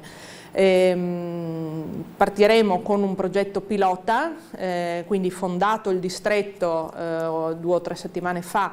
Abbiamo presentato un primo progetto alla Regione, ora stiamo in attesa di sapere l'esito di questa domanda di finanziamento, che prevede proprio 2 progetti pilota per i rioni di San Giacomo e di Roiano. Prevediamo accanto a un'infrastrutturazione dal punto di vista digitale poi anche altre iniziative proprio di animazione, quindi iniziative, quindi manifestazioni che coinvolgano e che diciamo non solo i commercianti ma anche tutte le realtà di quei luoghi. Siamo partiti da San Giacomo e da Roiano perché sono 2 zone della città che hanno un'identità e una coesione sociale particolarmente marcata, e quindi crediamo che sia interessante riuscire a lavorare su queste zone, no? Queste peculiarità. Quindi appunto condensare quelle che sono diciamo, le iniziative, come dicevo prima, dei commercianti, degli esercizi pubblici, ma anche eventualmente delle associazioni sportive o culturali che in quella zona operano proprio per creare dei momenti di vivacità sociale ed economica, così come avviene per esempio a Opicina, che già da anni ha un consorzio in via insieme per Opicina molto attivo e che effettivamente un po' dà esempio per tutto quello che potrebbe avvenire anche in altre zone della città. Partiamo appunto, come dicevo prima, da questo progetto pilota nel 2023 a San Giacomo e a Roiano, poi con l'intendimento di procedere anche in altre zone della città, soprattutto per esempio il Carso, quindi estendere da Opicina questa tipologia di iniziative collettive, permettetemi, no? Quindi corali, anche ad altri borghi del Carso come per esempio Basovizza e Prosecco, che ben si prestano, no? a fare massa critica tra soggetti, operatori, soggetti culturali e sportivi e operatori economici, per poi appunto vedere anche altre zone diciamo non sull'altipiano ma nel resto della città. Penso per esempio a Servola, su cui abbiamo un progetto specifico su cui stiamo lavorando, penso a Borgo San San Sergio e anche altre zone che potranno condensarsi. Benissimo. Devo essere sincera, il problema principale del commercio sono quelle zone intermedie tra il centro cittadino e i borghi. Per borghi intendo appunto delle zone appunto decentrate che però hanno un'identità. Che però hanno esatto. una coesione, un quelle zone che si trovano a metà strada tra il centro e questi luoghi diciamo più significativi, per esempio penso a Via Sette Fontane, penso nella zona di Gretta, giusto per fare due esempi. Certo. Sono appunto delle zone che di fatto in questo momento sono di passaggio, in cui i commercianti sono maggiormente in difficoltà e si vedono sempre più fori commerciali vuoti, sfitti, e questo ovviamente richiederà un'ulteriore riflessione, ed è il motivo per cui nel distretto del commercio abbiamo coinvolto anche l'Università di Trieste, che potrà aiutarci a svolgere magari degli studi per capire dal punto di vista urbanistico principalmente, per capire esattamente se ci sono delle soluzioni a cui possiamo pensare proprio per vivacizzare queste zone che sono più difficili e più ostiche rispetto ad altre su cui stiamo già lavorando. Proprio dal punto di vista delle attività commerciali. Esatto. Allora, so che c'è una telefonata, intanto abbiamo visto il camera car, stiamo vedendo appunto le immagini in diretta, c'era una telefonata in arrivo, vediamo se riusciamo a sentirla questa volta. Allora, pronto, buongiorno, chi è in linea con noi? Pronto? Buongiorno dottoressa, buongiorno. Eccoci, molto meglio, molto meglio. Buongiorno. Sono Vladi, buongiorno. Vladi, buongiorno, la sentiamo, certo. Buongiorno, buongiorno. Ci dica Vladi. Esprimo sempre tutto il mio appoggio per quello che può valere alle iniziative del sindaco e della sua giunta. Visto che siamo a Barcola, adesso ho scritto anche per grazia concessione, per gradevole concessione del piccolo, già la terza lettera a favore della funivia. Sì. Però partivo da Barcola dicendo speriamo che non nasca un comitato no litorale quando ci sarà da allargare la strada lato mare, speriamo che non nasca un comitato no litorale come quello della funivia, perché ci sarà sicuramente qualcuno pronto a contestare il disegno dell'allargamento a mare. Perché, e invece lei è molto favorevole, mi pare di capire. Comitato no litorale, quindi CNL, da non confondere col CLN, storica. Beh, quello è un altro, dai. Va bene. Allora, nel caso, naturalmente io spero che andrà tutto a buon fine, anche sia il Viale Miramare sia la funivia. Nel caso ci fosse qualche intoppo, ho scritto una lettera, me l'hanno pubblicata il giorno del mio compleanno, al 27, sì? Dove facevo riferimento alla funivia, appoggiandomi a citazioni manzoniane, per cui avevo detto che i fautori del no somigliano un po' ai bravi di Don Rodrigo. Ma io dico il tutto, non voglio tediarvi. Ho citato di nominato. No, sono curiosa però, perché mi sfugge il collegamento tra i bravi e il comitato del no, per quale motivo? No, appunto, allora, ho parlato... Perché non sa da fare, per questo, intende? No, bravi. Ho detto che comunque il sindaco non è Don Abbondio, ma casomai un Fra Cristoforo, perché il sindaco non si fa intimorire da eventuali bravi. Dalle minacce dei bravi, va bene. Sì, poi ho paragonato il TAR all'innominato che tiene il progetto della Lucia Comunella e la tiene in ostaggio. Ma mi permetta solo di chiudere. Ma se andate a leggere le segnalazioni del 27... Allora il 27, intanto auguri Vladi per il suo compleanno in ritardo. Va bene. Chiudo dicendo, se per caso il progetto non dovesse andare è fatta un'ipotesi assurda, ma se non dovesse andare a buon fine, regalerò alla statua della Madonna, ve lo andate a leggere, regalerò alla statua della Madonna una collana fatta con le perle lessicali che ho raccolto in giro dai fautori del no. Va bene. Roba da lacrime. Allora, un grande sostenitore della cabinovia. Va bene, Vladi, grazie della telefonata. Insomma, si augura a Vladi che non sorga un comitato no litorale, quindi non allargamento del litorale come previsto, però, no? Poi adesso siamo proprio lungo il lungomare di Barcola, quindi adesso ci stiamo avvicinando al castello di Miramare e speriamo, insomma, dice lui, che non ci sia un altro comitato del no. Ma guardate, intanto ringrazio il signor Vladi perché il suo entusiasmo, insomma, fa piacere a un'amministrazione pubblica che è quotidianamente impegnata a trovare delle soluzioni per la città e che siano anche il più possibile condivise, e quindi fa piacere anche vedere quando le intenzioni vengono capite e si va anche al di là dello slogan, ma si arriva anche al nocciolo delle questioni e nel merito.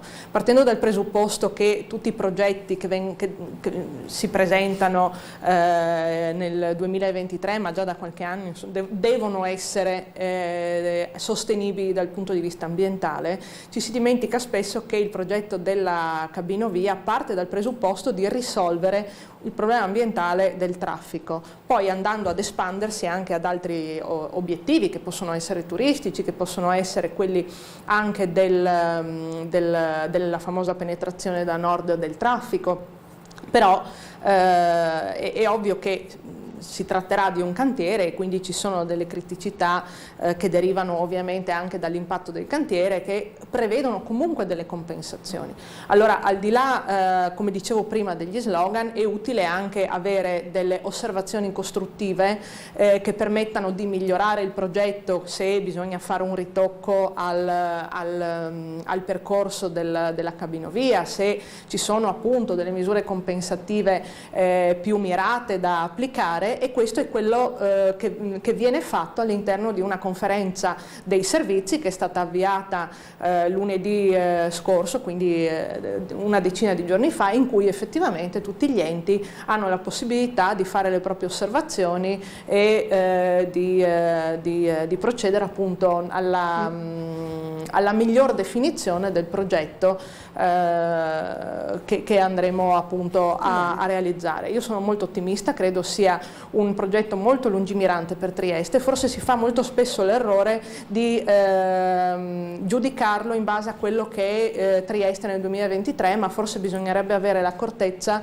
di inserire questo progetto a lungo termine e immaginarsi una Trieste nel 2035, nel 2040 e a venire, in cui magari le nostre abitudini, quelle dei singoli ma anche quelle collettive, saranno completamente cambiate, e soprattutto bisogna fare riferimento a quello che sarà lo sviluppo del Porto Vecchio, che già, come dicevo prima, nel 2024 avrà dei flussi importanti dal punto di vista del turismo congressuale in quell'area, ma che ovviamente all'interno del centro congressi, ma che ovviamente avranno uno sviluppo importante nei prossimi anni quando progressivamente verranno insediate delle attività in tutto il Porto Vecchio, in tutti gli edifici del Porto Vecchio, a partire dalla sede della Regione, ma ovviamente andando poi a implementare rispetto alle attività di tutti gli edifici che pian piano verranno recuperati.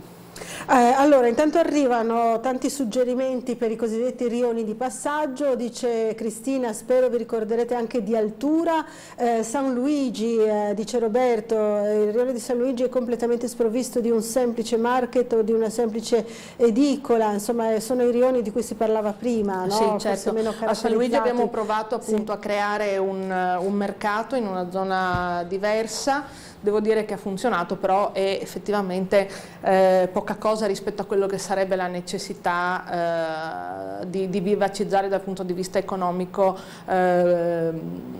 il rione. Certo è che ovviamente la presenza delle attività economiche, che ricordo essere private, è data dal mercato che si trovano, no? E quindi alla sostenibilità economica dell'iniziativa imprenditoriale privata. Il pubblico può solo, diciamo, cercare di agevolare in qualche modo, creando le condizioni affinché sia diciamo, appetibile un investimento, però come dicevo prima, in alcune zone in questo momento è particolarmente più ostico rispetto ad altre, e comunque purtroppo conosco le zone e soprattutto per questo infatti abbiamo deciso di aderire al distretto del commercio proprio per cercare poi a lungo termine di realizzare delle iniziative a sostegno del commercio di prossimità. Allora, siamo giunti quasi al termine di questa prima parte della nostra trasmissione, non so se c'è il tempo forse per un velocissimo collegamento con il nostro Marco Stabile che si trova già all'interno del castello di Miramare, ma non vedo ancora pronto il collegamento, non so se è possibile, proprio un veloce saluto perché poi dobbiamo dare la pubblicità. No, vedo ancora inquadrature diciamo così di prova probabilmente. Però credo sia arrivato al castello. Ecco, sì, non sembra il pavimento dei topolini del barco.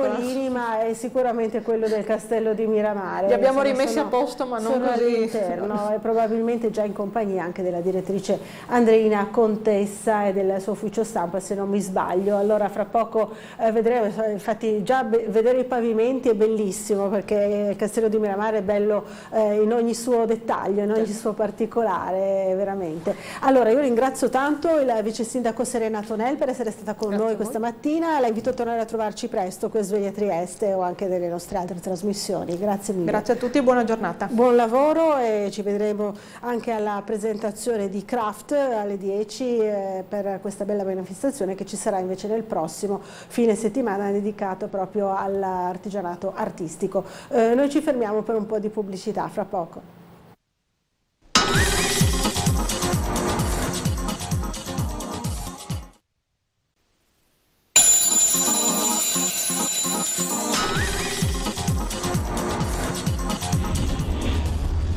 Bentornati in diretta, diamo subito il buongiorno a Riccardo Laterza di Adesso Trieste in Consiglio Comunale. Buongiorno, bentornato. Buongiorno, grazie per l'invito. Grazie di essere qui e vedo anche già in collegamento pronto il nostro Marco Stabile con la direttrice del Castello del Parco Museo di Miramare, Andreina Contessa.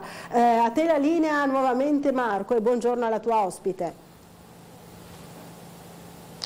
Buongiorno Laura, bentrovati da casa, siamo con Andreina Contessa, direttrice del Parco e del Museo Storico del Castello di Miramare. In questo primo collegamento andremo a vedere un po' quella che è la mostra allestita all'interno delle sale del Castello, Ars Botanica, Giardini di Carta, Paper Gardens, che racconta insomma diciamo così la dedizione dei due abitanti diciamo così di Miramare rispetto all'arte della botanica che poi vediamo declinata nel parco. Direttrice Contessa, a lei il timone mentre ci spostiamo verso la mostra. Allora, il cuore, qui siamo nella biblioteca ed è il cuore della mostra ed è stato proprio lo studio dei libri della biblioteca che hanno rilevato un grande tesoro di libri anche molto rari, molto belli e molto interessanti, tutti legati ai giardini e all'arte botanica, che sono tutti libri illustrati, come vedete, con anche libri molto lussuosi,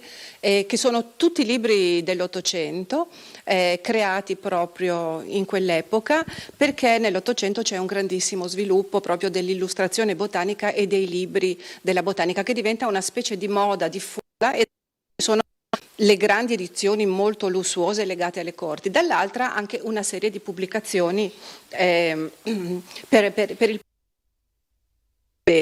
un libro tutto dedicato alle viole e se voi andate a vedere la dedica, ogni viola è dedicata alla famiglia asburgica e quindi ogni viola ha il suo colore e il nome della persona a cui è dedicata. Quello invece è un libro con la serie delle rose ed è un libro che apparteneva a Carlotta. Una delle grandi scoperte di questa mostra è proprio la passione anche di Carlotta per la botanica. E questo devo dire che l'avevamo detto, nel senso che in una delle precedenti avevamo parlato del fatto che storicamente si parla di Massimiliano come il grande, diciamo così, amante della botanica, fautore del parco, in realtà anche Carlotta invece era una grande esperta e appassionata.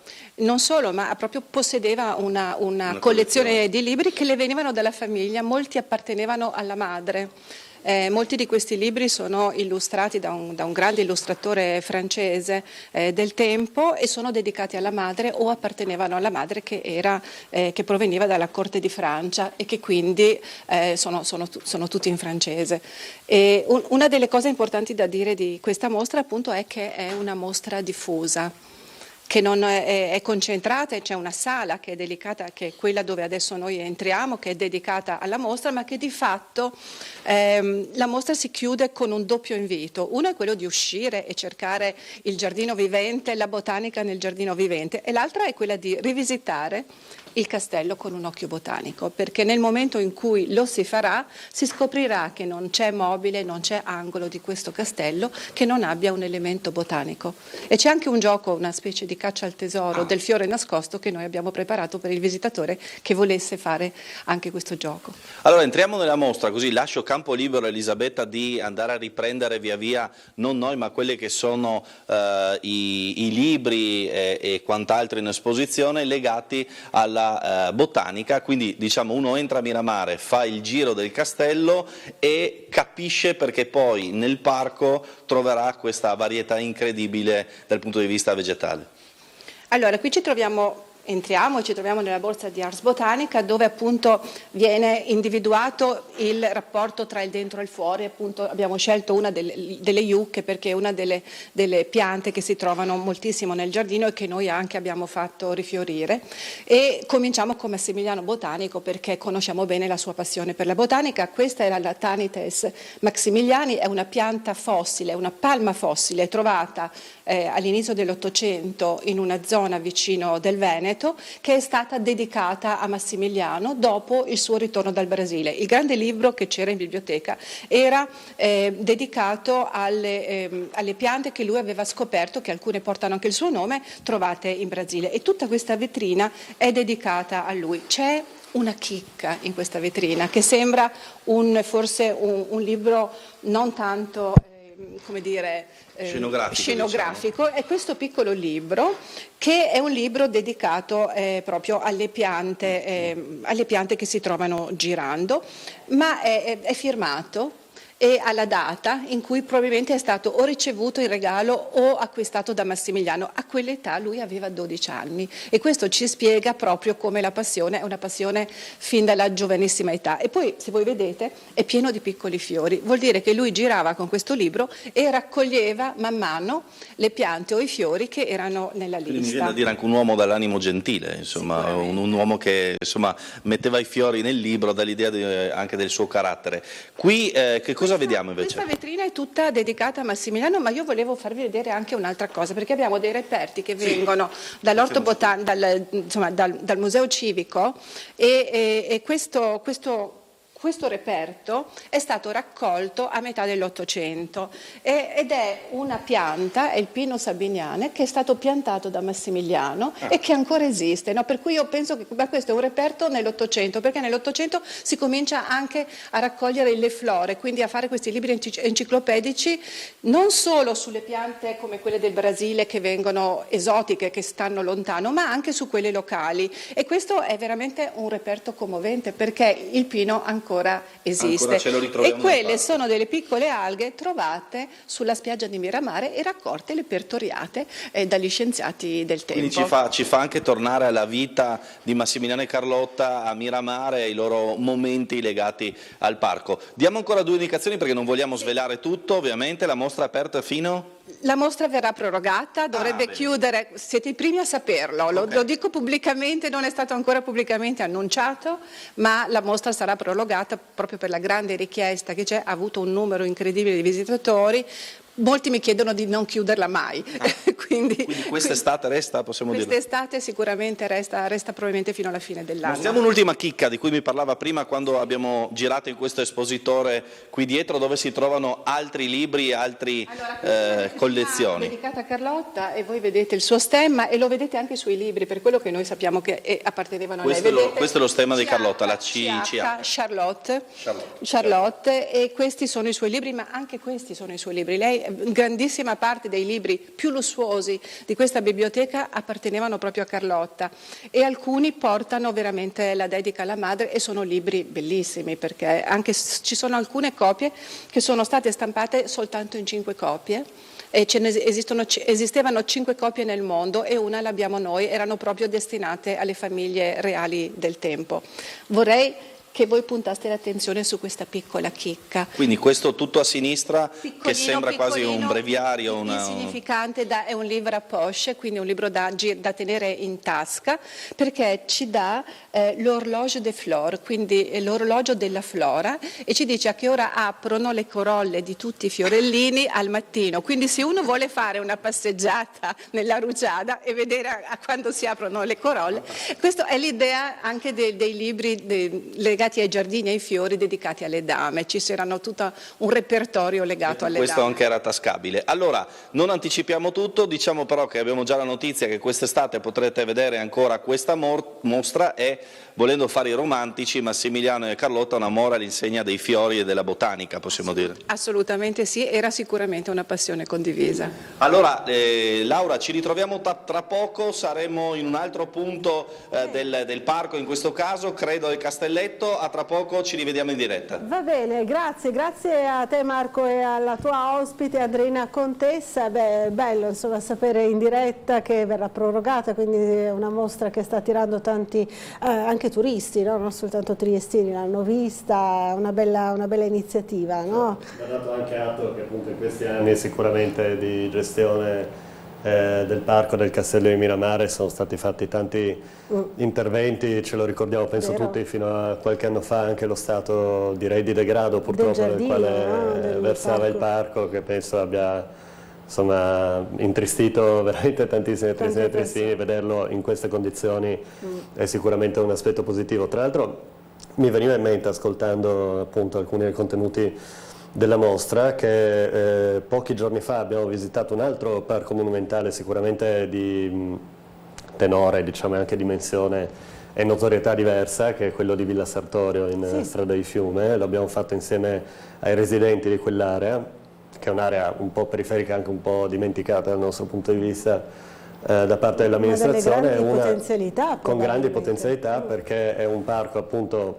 relativamente poco conosciuto, molto bello, che ha una storia ovviamente legata soprattutto alla famiglia dei Modiano, produttori di carte, e che ha delle strutture che al momento purtroppo non sono accessibili. La gloriette, il punto panoramico sopra questa struttura monumentale dal quale si gode di una vista veramente bella, che però da qualche anno purtroppo è chiuso all'accesso appunto per ragioni strutturali, ma che sarebbe bello recuperare. E una delle proposte che è venuta proprio dai residenti è stata quella di immaginare una rete dei parchi monumentali triestini, fare in modo per esempio che l'esperienza sicuramente molto positiva di riqualificazione del parco di Miramare possa essere ad esempio anche per altri parchi monumentali in giro per la città, proprio come quello di Villa Sartorio. Perché no? Allora sentiamo una telefonata. Pronto, buongiorno, chi è in linea con noi? Pronto? C'è qualcuno in linea? Allora no, non sentiamo, so che dobbiamo dare anche la linea alla pubblicità, quindi lo facciamo subito e poi cercheremo di recuperare eventualmente questo telespettatore o telespettatrice che sta cercando di dialogare con noi. A fra pochissimo.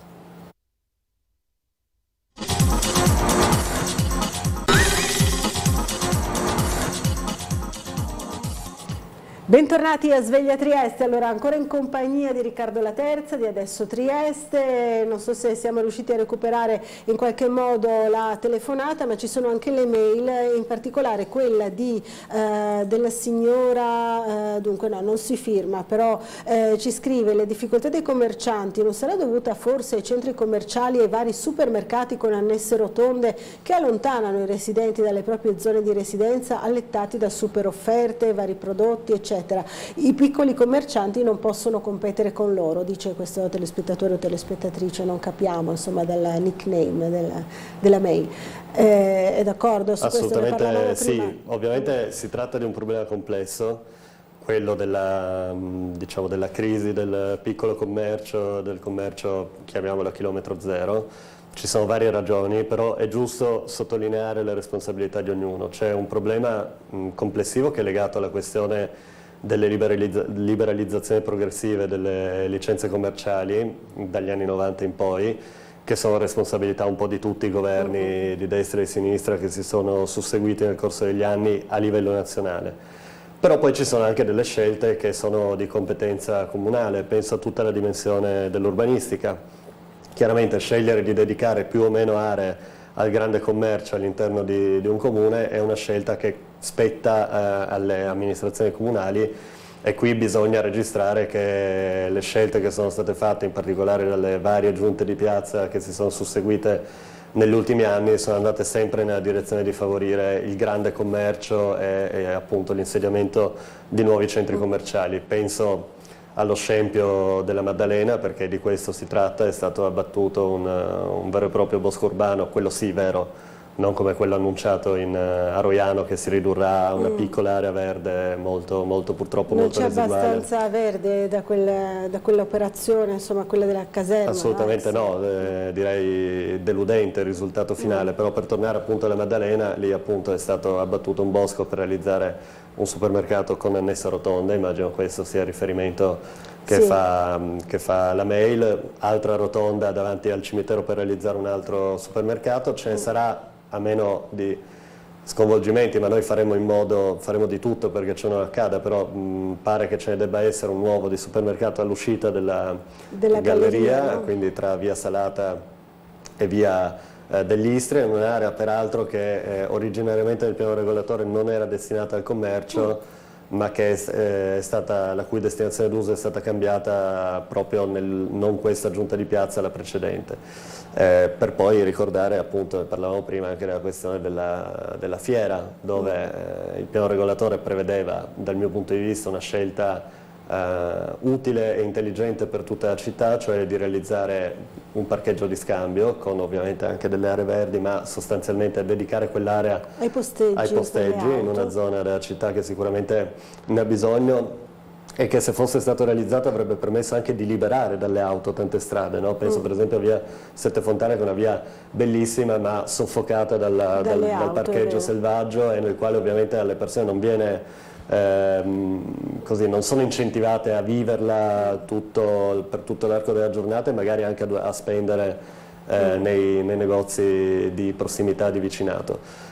Quell'operazione lì oggi non c'è più perché l'area è stata venduta ai privati, e dopo la vendita ai privati è stata anche cambiata la destinazione d'uso, permettendo di immaginare il progetto che attualmente è ancora solo sulla carta, ma che prevede appunto un ennesimo centro commerciale. Queste sono tutte delle scelte dal nostro punto di vista sbagliate, che ci allontanano dalla soluzione del problema, anche in aree che da anni chiedono un ritorno di una presenza commerciale, come per esempio Altura, dove appunto una volta c'era un supermercato, telespettatrice, sì. Adesso non c'è più, ed è difficile, diciamo, alle regole del libero mercato riportare una struttura di distribuzione, però anche qui noi ci stiamo impegnando, e in particolare a breve, penso annunciarlo, ci sarà un'audizione in commissione consiliare del proprietario dell'ex centro commerciale, che in passato voleva realizzare una casa di riposo in quella struttura. Lo ricordiamo. Noi siamo convinti che il Comune debba attivarsi, che sia competenza del Comune attivarsi per fare in modo che almeno parte di quella struttura torni ad essere un'area commerciale al servizio del vicinato. Per servire appunto tutti quelli che abitano là e sono andati ad abitare proprio in virtù del fatto che c'era un esercizio, dei servizi di prossimità. C'erano dei servizi, certo. Allora, torniamo da Marco Stabile e dalla direttrice Andrina Contessa, ancora a Miramare. A voi la linea. Siamo noi. Sì, Laura, siamo all'interno di quella che è l'immagine da cartolina tra le più belle del parco di Miramare, perché siamo nell'area dei cannoni, in questo punto panoramico che permette di vedere il mare, ma anche di scattarsi una foto o un selfie, come va di moda adesso, con il castello alle spalle. Qui c'è stato un grande lavoro sui cannoni, che sono uno dei simboli del parco di Miramare, che sono stati completamente restaurati, direttrice. Sì, sono state restaurate sia le parti metalliche, è stato un lungo lavoro molto accurato, ma soprattutto la ricostruzione delle parti lignee che erano praticamente completamente distrutte, e quindi è stato un restauro abbastanza lungo. Noi non l'abbiamo tanto pubblicizzato, per quello che ci tengo che voi lo mostriate, perché comunque abbiamo ridato a questo angolo anche dal punto di vista di tutta la zona una riqualificazione notevole. E poi sono un po' voi sapete che questi cannoni sono cannoni nati per lavorare soltanto a salve, diciamo, non sono proprio cannoni da guerra. Probabilmente dai piccoli studi che stiamo facendo sono cannoni che provengono da navi e non da terra, però comunque sono interessanti perché portano appunto lo stemma congiunto dei due sposi. Si dice che fosse un regalo del padre della sposa, quindi re Leopoldo del Belgio, ai due sposi, quindi questi cannoni perché dovevano sparare a salve.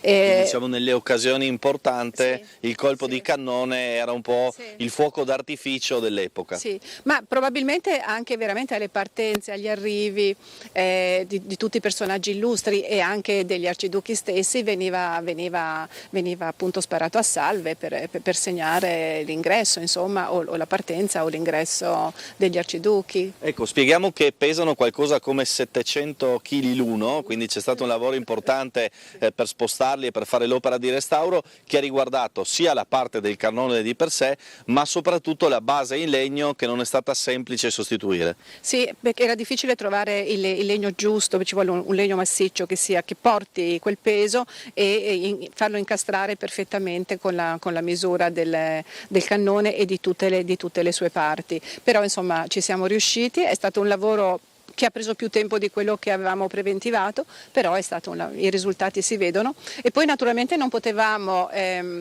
passare al restauro della scalinata e di tutto questo finché non li avevamo messi a posto tutti, perché ovviamente gli argani per trasportare questi pesi influivano su tutto il resto. Quindi prima sono stati posizionati e poi si è andata a recuperare anche la scalinata. Laura, ti restituisco la linea lasciandoti con la visione del castello da questo punto. Prego Elisabetta, vai pure dietro di noi, così li lasciamo con questa immagine. Noi ci sposteremo tra pochissimo nella zona del Castelletto, che è stato appena riinaugurato dopo tutto il lavoro interno ed esterno che abbiamo documentato anche con un servizio di Tele4, e quindi andremo a rivederlo tra poco con la direttrice che ci spiegherà le sue caratteristiche principali. Beh, è una bellissima immagine, concorda anche il nostro ospite, allora grazie, proprio da cartolina, veramente, commentavamo così, insomma, questo regalo originale di nozze probabile, insomma, da parte dei genitori del padre di Carlotta. Allora, abbiamo anche una telefonata, proviamo a sentirla. Pronto, buongiorno, chi è in linea con noi? Buongiorno? Pronto? Non riusciamo a sentire nessuno, vediamo se in qualche modo è possibile risolvere questo problema. C'è anche, scorrendo poi il giornale, un'altra segnalazione di cui vi eravate occupati tempo fa anche in Consiglio Comunale, riguardante la scuola, il complesso scolastico Sauro Spaccini, no? Questo previsto spostamento per i lavori che devono essere fatti all'interno della scuola. Oggi c'è l'assicurazione da parte del sindaco che lo scuolabus ci sarà. È stata adottata insomma questa soluzione, non era quello poi che chiedevano la maggior parte delle famiglie, no? C'era un'altra opzione di magari utilizzare un altro spazio, però poi non è stato trovato insomma abbastanza grande per contenere tutti i bambini e gli insegnanti di queste scuole. Allora, a che punto siamo insomma su questa vicenda? Continuano ancora i malumori da parte delle famiglie?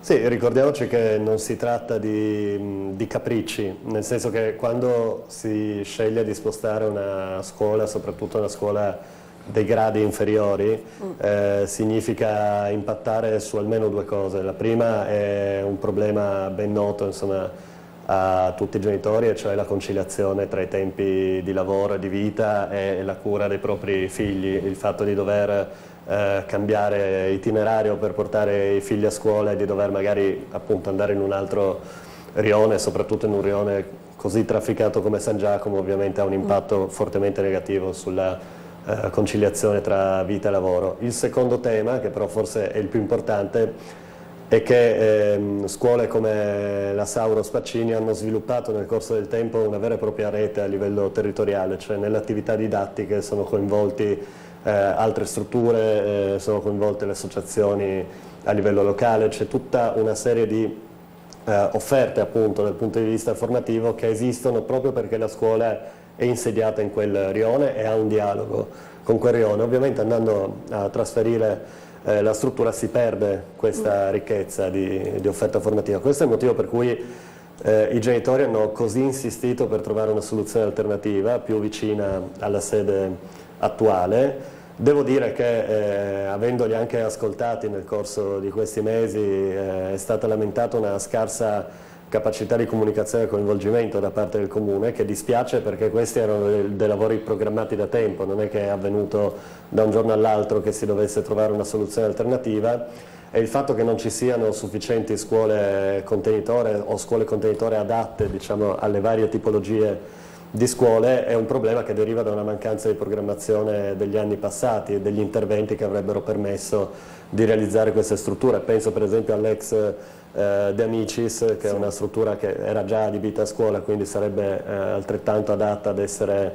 utilizzata come scuola contenitore. Però le condizioni attuali non lo consentono. Sì, ma che la cui ristrutturazione era stata annunciata nel 2018-2019, credo, quindi ormai diversi anni fa. Questo per esempio è un problema che coinvolge adesso anche la scuola corsi, che magari ha trovato una soluzione più adatta alle esigenze delle famiglie e degli studenti, ma che allo stesso tempo sta penalizzando la città, nel senso che una struttura come quella del Molo Quarto non sarà disponibile per altri usi, altre funzioni. Penso sia agli aspetti legati ai convegni, ma anche alle feste, per esempio, che venivano organizzate in Molo Quarto. Ora, il fatto che oggi il sindaco dica che assicura che ci saranno gli scuolabus, ma che ancora non si sappia nulla dal punto di vista poi dell'effettiva esecuzione di questo servizio, quindi quali saranno le condizioni del servizio stesso, è un grosso problema, perché siamo ben oltre la scadenza delle iscrizioni, quindi sarebbe stato opportuno far sapere ai genitori che dovevano scegliere a che scuola iscrivere i propri figli se la Sauro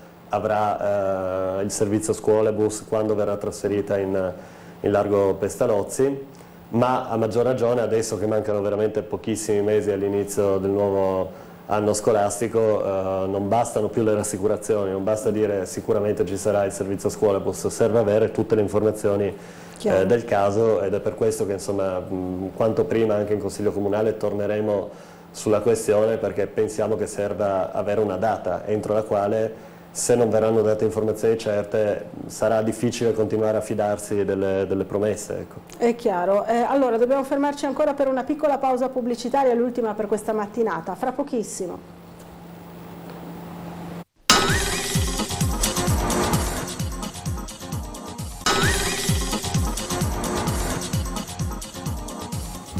Bentornati in diretta a Sveglia Trieste, ancora in compagnia di Riccardo Laterza, consigliere comunale, capogruppo di Adesso Trieste in Consiglio Comunale. Allora stiamo così chiacchierando su vari argomenti della città, e la signora, un attimo solo che non trovo più la mail per ricordare il nome, Giuliana vuole fare una precisazione su quello che si diceva prima riguardo la Maddalena. Dice: non è per difendere il sindaco di piazza, ma voglio ricordare che la dismissione dell'area sanitaria dell'ospedale alla Maddalena è dovuta all'ex sindaco Illy a memoria della sua veste di governatore della regione. Sì, è vero, questa dismissione risale all'epoca, no? Sì, era un'area di proprietà dell'azienda sanitaria, sinceramente non mi ricordo come si chiamasse all'epoca perché ha cambiato anche diversi nomi, però effettivamente tutto è partito con la dismissione di un'area che prima era pubblica e che poi è stata ceduta a privati, per cui diciamo io credo, al di là delle responsabilità che è giusto ovviamente attribuire a chi di dovere, penso che quello sia un esempio di cosa non bisogna fare anche nel caso in cui c'è tutta una questione aperta legata al possibile trasferimento del Burlo a Cattinara, questione sulla quale noi ribadiamo che sarebbe opportuno coinvolgere direttamente chi nel Burlo opera, perché sappiamo che ci sono non solo posizioni diverse sulla opportunità o meno di trasferirsi a Cattinara, ma anche posizioni critiche nei confronti di un progetto, quello del trasferimento a Cattinara, che è ormai molto datato e che quindi anche per chi, anche a parere di chi è favorevole al trasferimento, andrebbe comunque aggiornato, rivisto, e potrebbe essere l'occasione per esempio anche per salvare la pineta di Cattinara, che al momento è condannata purtroppo all'abbattimento. Però per tornare invece al Burlo, qualora quella struttura si svuotasse, sarebbe necessario fare di tutto perché non si trasformi in una Maddalena 2.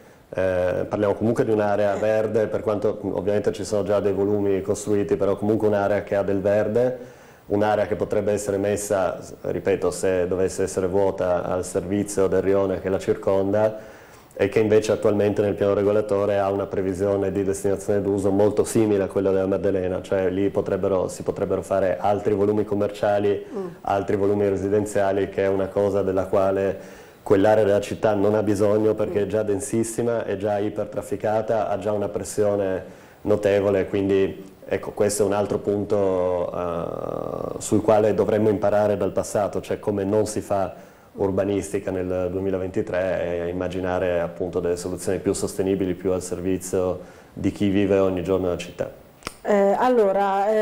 Intanto vedo preparativi all'interno delle sale del castello di Miramare per il prossimo collegamento, vedo che il nostro Marco Stabile annuisce, quindi probabilmente sono pronti per il nuovo collegamento. Allora a voi la linea nuovamente, dove vi siete spostati? Laura, siamo all'interno del castelletto di cui di recente è stata presentata la ristrutturazione e abbiamo, diciamo così, una connessione, un link proprio con la mostra Ars Botanica, perché siamo in una sala in cui ci sono queste straordinarie raffigurazioni floreali. Ci racconti, Contessa, dove siamo, in che sala in particolare? Siamo nella cosiddetta sala fiamminga, che è detta così dal fondo scuro di tutte queste immagini che voi vedete, che rappresentano appunto diversi bouquet di fiori e poi sul soffitto le 4 stagioni e naturalmente un fiore che contiene altri fiori, quindi è veramente l'apoteosi floreale di questo posto. È una delle salette più belle del castelletto, ognuna delle quali è dedicata a un'epoca e a un luogo, e questa, diciamo, è la sala fiamminga. Se voi avete notato, nella mostra Ars Botanica c'è un quadro fiammingo, perché nel periodo, appunto, nell'arte fiamminga si ritrovano per la prima volta i fiori come protagonisti di un'opera, perché prima erano soltanto un elemento decorativo che veniva usato per accompagnare, e poi prendono man mano posto nell'arte fino a diventare protagonisti di un quadro che rappresenta appunto la natura morta, appunto i fiori, eccetera. E questo è,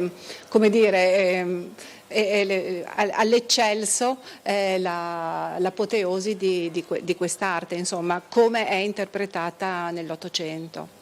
Ovviamente vi facciamo vedere solo alcune sale per farvi venire voglia poi in futuro di fare la visita guidata che arriverà a Miramare. Usciamo un attimo all'esterno, direttrice, prego, in questa che è una terrazza veramente straordinaria, perché siccome da tempo al Castelletto non si entrava, prima aveva anche una funzione diversa legata anche all'area marina e così via, avete recuperato qui uno spazio che veramente fa invidia, è spettacolare vedere dall'alto il parco. Allora, innanzitutto abbiamo recuperato anche l'esterno, è stato un restauro molto lento, accurato, scientificamente molto comprovato e molto attento, sia dell'interno che dell'esterno. Qui vedete appunto che abbiamo recuperato il colore originario, che non era giallo, ma era questo colore latte, insomma, che richiamava il castello, perché il castelletto, diciamo, è un castello in miniatura ed è la dimora nella quale Massimiliano e Carlotta vivono nel momento in cui si sta costruendo il castello. È interessante che questo balcone non sia puntato verso l'esterno, ma sia puntato verso l'interno, e da qui dovete immaginare che gli alberi non erano così alti, naturalmente, perché anche il parco stava nascendo a quel tempo, quindi loro potevano controllare benissimo la costruzione del castello e e come l'avanzamento dei lavori nel cantiere Miramare che era a quel tempo. Dovete immaginarvi tutta una vita anche come dire familiare, intima con queste misure delle stanze così piccole. Dà molto il senso dell'inizio di questo posto, con una sua eleganza, una sua intimità, ma anche una sua sobrietà, che sono proprio i caratteri del luogo. Bene, allora Laura, ti restituisco la linea, noi ci spostiamo al piano di sotto per farvi vedere ancora alcune parti che sono state recuperate proprio grazie a questo importante lavoro, e anche una serie di decorazioni che sono riemerse dalle murature. A tra poco. Grazie, a tra poco. Allora anche questa è una bella parte, no, del castello, il castelletto in particolare di Miramare. Allora adesso vedremo ancora un altro pezzo di questo importante luogo turistico. C'è stato un exploit, no, di turisti nell'ultimo periodo qui a Trieste. Questa è una realtà, insomma, si vede nelle strade. È ancora un turismo molto mordi e fuggi. Abbiamo fatto anche una piccola inchiesta così nel fine settimana e tanti apprezzavano la bellezza della nostra città, però non si fermavano per più di 1 o 2 giorni. Ancora, insomma, si fa fatica ad avere un turismo un pochino più strutturato, no, in città. Sì, io penso faccia piacere a tutte e tutti noi che la città sia apprezzata da chi viene da fuori e che ci siano appunto presenze crescenti da questo punto di vista. Chiaramente poi bisogna affrontare la questione anche dal punto di vista degli impatti che questo tipo di flussi hanno sulla città, e anche dell'effettivo contributo che il turismo può dare all'economia locale. Chiaramente il settore turistico è un settore economico, è un settore che dovrebbe essere complementare ad altri settori, non si può pensare, come qualcuno ha fatto e continua anche in parte a fare oggi, che possa essere la soluzione a tutti i problemi economici e occupazionali della città. Questo perché? Perché a differenza di altri settori, come per esempio il settore manifatturiero industriale, è un settore che non ha un alto valore aggiunto e che purtroppo ha nella sua, fa della competitività che può avere anche rispetto ad altre destinazioni una questione che è molto legata per esempio al costo del lavoro, all'abbassamento anche in alcuni casi delle condizioni lavorative, per cui molti dei posti di lavoro che genera il settore turistico sono lavori intermittenti, in alcuni casi anche, purtroppo tocca dirlo, non pagati in maniera adeguata o addirittura pagati in nero o in grigio. Ovviamente non bisogna fare di tutta l'erba un fascio, perché c'è chi sicuramente fa imprese in maniera corretta e rispettosa delle leggi, però leggevo per esempio qualche settimana fa di un'inchiesta sui controlli che vengono effettuati periodicamente dalle forze di polizia, dalle forze dell'ordine nelle strutture come bar e ristoranti, e le statistiche casi sono che 3/4 dei controlli finiscono con delle contestazioni legate proprio alla regolarità dei rapporti contrattuali, dei rapporti di lavoro. Quindi qua abbiamo un problema di un settore che sì, cresce, ma che non genera lavoro di qualità molto spesso, per cui il problema non è ovviamente bloccare il turismo, ma bisognerebbe fare un ragionamento di governo di questo sistema, quindi promuovere il turismo di qualità, promuovere appunto permanenze più lunghe in città legate magari al turismo culturale, al cicloturismo, quindi a forme di turismo più sostenibili anche dal punto di vista ambientale, perché poi c'è tutto il capitolo per esempio dell'impatto ambientale delle navi da crociera. Recentemente in 4ª circoscrizione è stata approvata una nostra mozione che chiede al Comune di installare una centralina per l'analisi delle emissioni appunto per legate... tenere monitorata, insomma, esatto, la situazione dal punto di vista ambientale. A noi sembra una proposta di assoluto buonsenso, nel senso che per regolare un fenomeno, per capire che limiti anche dare a un certo fenomeno, bisogna prima avere dei dati e delle informazioni certe. Ci dispiace che proprio qui a Tele4 il sindaco l'abbia presa male, abbia detto sono i soliti che si lamentano di tutto, perché in realtà appunto avere uno strumento del genere significa poter fare delle scelte politiche e amministrative sulla base di dati certi e non di opinioni. Ma appunto, per tornare alla questione turismo, noi quello che vediamo purtroppo è che c'è più che altro che la città sta in qualche modo subendo questi flussi turistici, non si sta invece interrogando su come fare in modo che siano una ricchezza e che abbiano anche certi limiti, diciamo, oltre i quali oggettivamente i costi sono più dei benefici. Quando si dice la città si deve adattare ai flussi turistici, secondo noi si fa il ragionamento sbagliato, il ragionamento inverso. Esatto, dovremmo essere invece. Dovrebbe essere il comune, l'amministrazione a fare delle scelte dalla parte di chi vive la città ogni giorno e che poi rendano ovviamente compatibile anche la presenza turistica. Allora, intanto Marco Stabile e Andrina Contessa si sono spostati sempre all'interno del Castelletto, pare di capire. Allora, a voi ancora la linea. Sì, Laura, ci siamo spostati al pian terreno del Castelletto per fare vedere gli importanti lavori di restauro che hanno riguardato tutto, dalle murature agli infissi alle vetrate colorate bellissime che qui praticamente diventano come un quadro nella parete. Sì, soprattutto tutto quello che voi vedete non c'era, nel senso che è stato scoperto dai restauratori e tirato fuori pezzettino per pezzettino, perché tutto questo era coperto di bianco e anche di questa decorazione originale si era persa memoria, probabilmente dall'inizio del secolo. Ecco, andiamo a vedere anche i soffitti nelle altre stanze, da cui sono emerse veramente delle cose, delle raffigurazioni bellissime e che ci hanno riportato anche a quello che era il gusto quando è stato realizzato il Castelletto. Qui in particolare questo è stato, diciamo così, dissepolto dagli strati di vernice.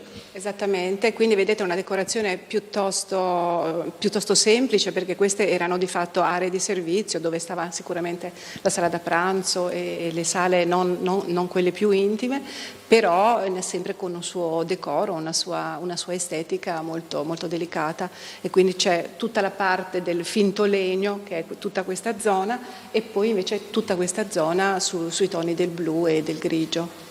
Ecco, qui abbiamo proprio il decoro a parete che, se non sbaglio, ci riporta nel mondo floreale ancora una volta. Sì, ancora una volta sono proprio uno dei motivi. Qua naturalmente è un motivo molto semplice e stilizzato, però ci riporta sicuramente all'interno del mondo vegetale. Come ho detto, è una dominante di questo luogo.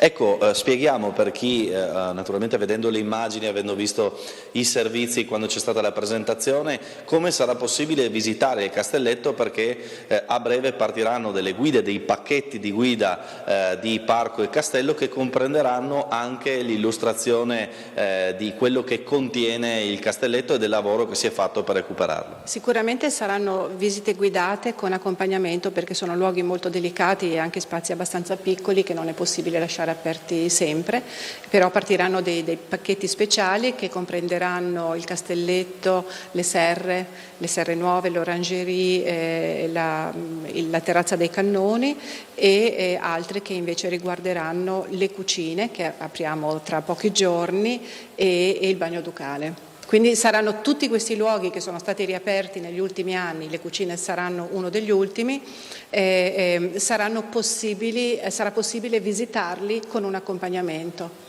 Benissimo Laura, allora siccome non c'è ancora tanto tempo ci spostiamo al Mira Lab, dove ci rivediamo tra poco per vedere un ulteriore spazio con delle novità per quanto riguarda il parco del Castello di Miramare. Grazie a Marco e Andrina Contessa. Allora, in tema di turismo, ieri sono state presentate anche le nuove, non solo in tema di turismo naturalmente, ma siccome ha citato il cicloturismo, sono state presentate le nuove piste ciclabili, gli stalli, il cambiamento, insomma, sulle rive. Qual è il vostro giudizio su questo progetto, insomma, che è stato presentato per le rive cittadine? Intanto è da ormai 3 anni che stiamo aspettando che il sindaco mantenga la promessa di rimuovere tutti i parcheggi a raso dalle rive. Era stata fatta in occasione di ESOF a luglio del 2020, o meglio, era stata fatta prima di ESOF, la scadenza che era stata data per questo tipo di intervento era proprio l'occasione di quella importante manifestazione scientifica, e da allora non si è mosso nulla in quella direzione. Noi siamo assolutamente favorevoli a trasformare il fronte mare della città in un grande spazio pubblico a disposizione delle persone, quando invece oggi, se non è occupato dalle auto in sosta, è transennato per l'arrivo delle grandi navi, quindi nei fatti è quasi sempre, anzi è sempre inaccessibile alle persone, tranne quando viene appunto utilizzato come parcheggio. Per cui questo è il punto di partenza. Chiaramente una scelta del genere, che è una scelta complessa, per la quale poi vanno trovate anche delle alternative in termini di parcheggi scambiatori che già in realtà esistono in parte alle due estremità, diciamo, delle rive, che ovviamente richiederebbe una riconfigurazione del trasporto pubblico e via dicendo.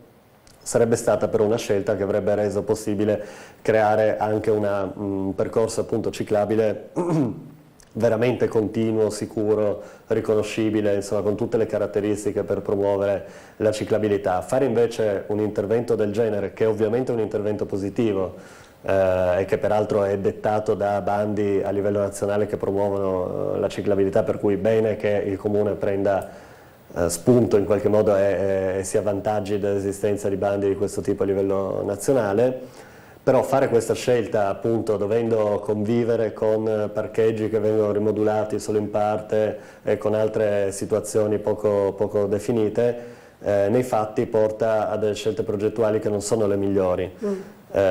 Quindi questo passaggio per esempio in mezzo alle siepi tra il canale di Ponte Rosso e Piazza Unità è una scelta che limita la visibilità dei ciclisti e di chi magari deve attraversare il passaggio ciclabile per andare da una parte all'altra della zona quindi pedonale, sì, per cui per esempio lì c'è un problema. Una difficile convivenza tra pedoni e ciclisti. Potrebbe, diciamo, è ovviamente meno peggio di oggi, perché pensare che oggi sì, c'è un marciapiede che diventa marciapiede ciclopedonale soltanto perché c'è un cartello che dice che ci si può andare in bici, ma nei fatti crea continui conflitti tra ciclisti e pedoni. Segnata, ovviamente è meglio una situazione di questo tipo, però appunto sia in quel tratto là, sia nel tratto del Miela dove ci sono diversi attraversamenti della strada che rendono appunto più difficile fruire della pista ciclabile, e nel tratto finale dove nei fatti si passerà sui Masegni, quindi nella zona che è spesso utilizzata, come giusto che sia, dalle società nautiche che hanno le sedi lì per carico scarico di attrezzature e via dicendo.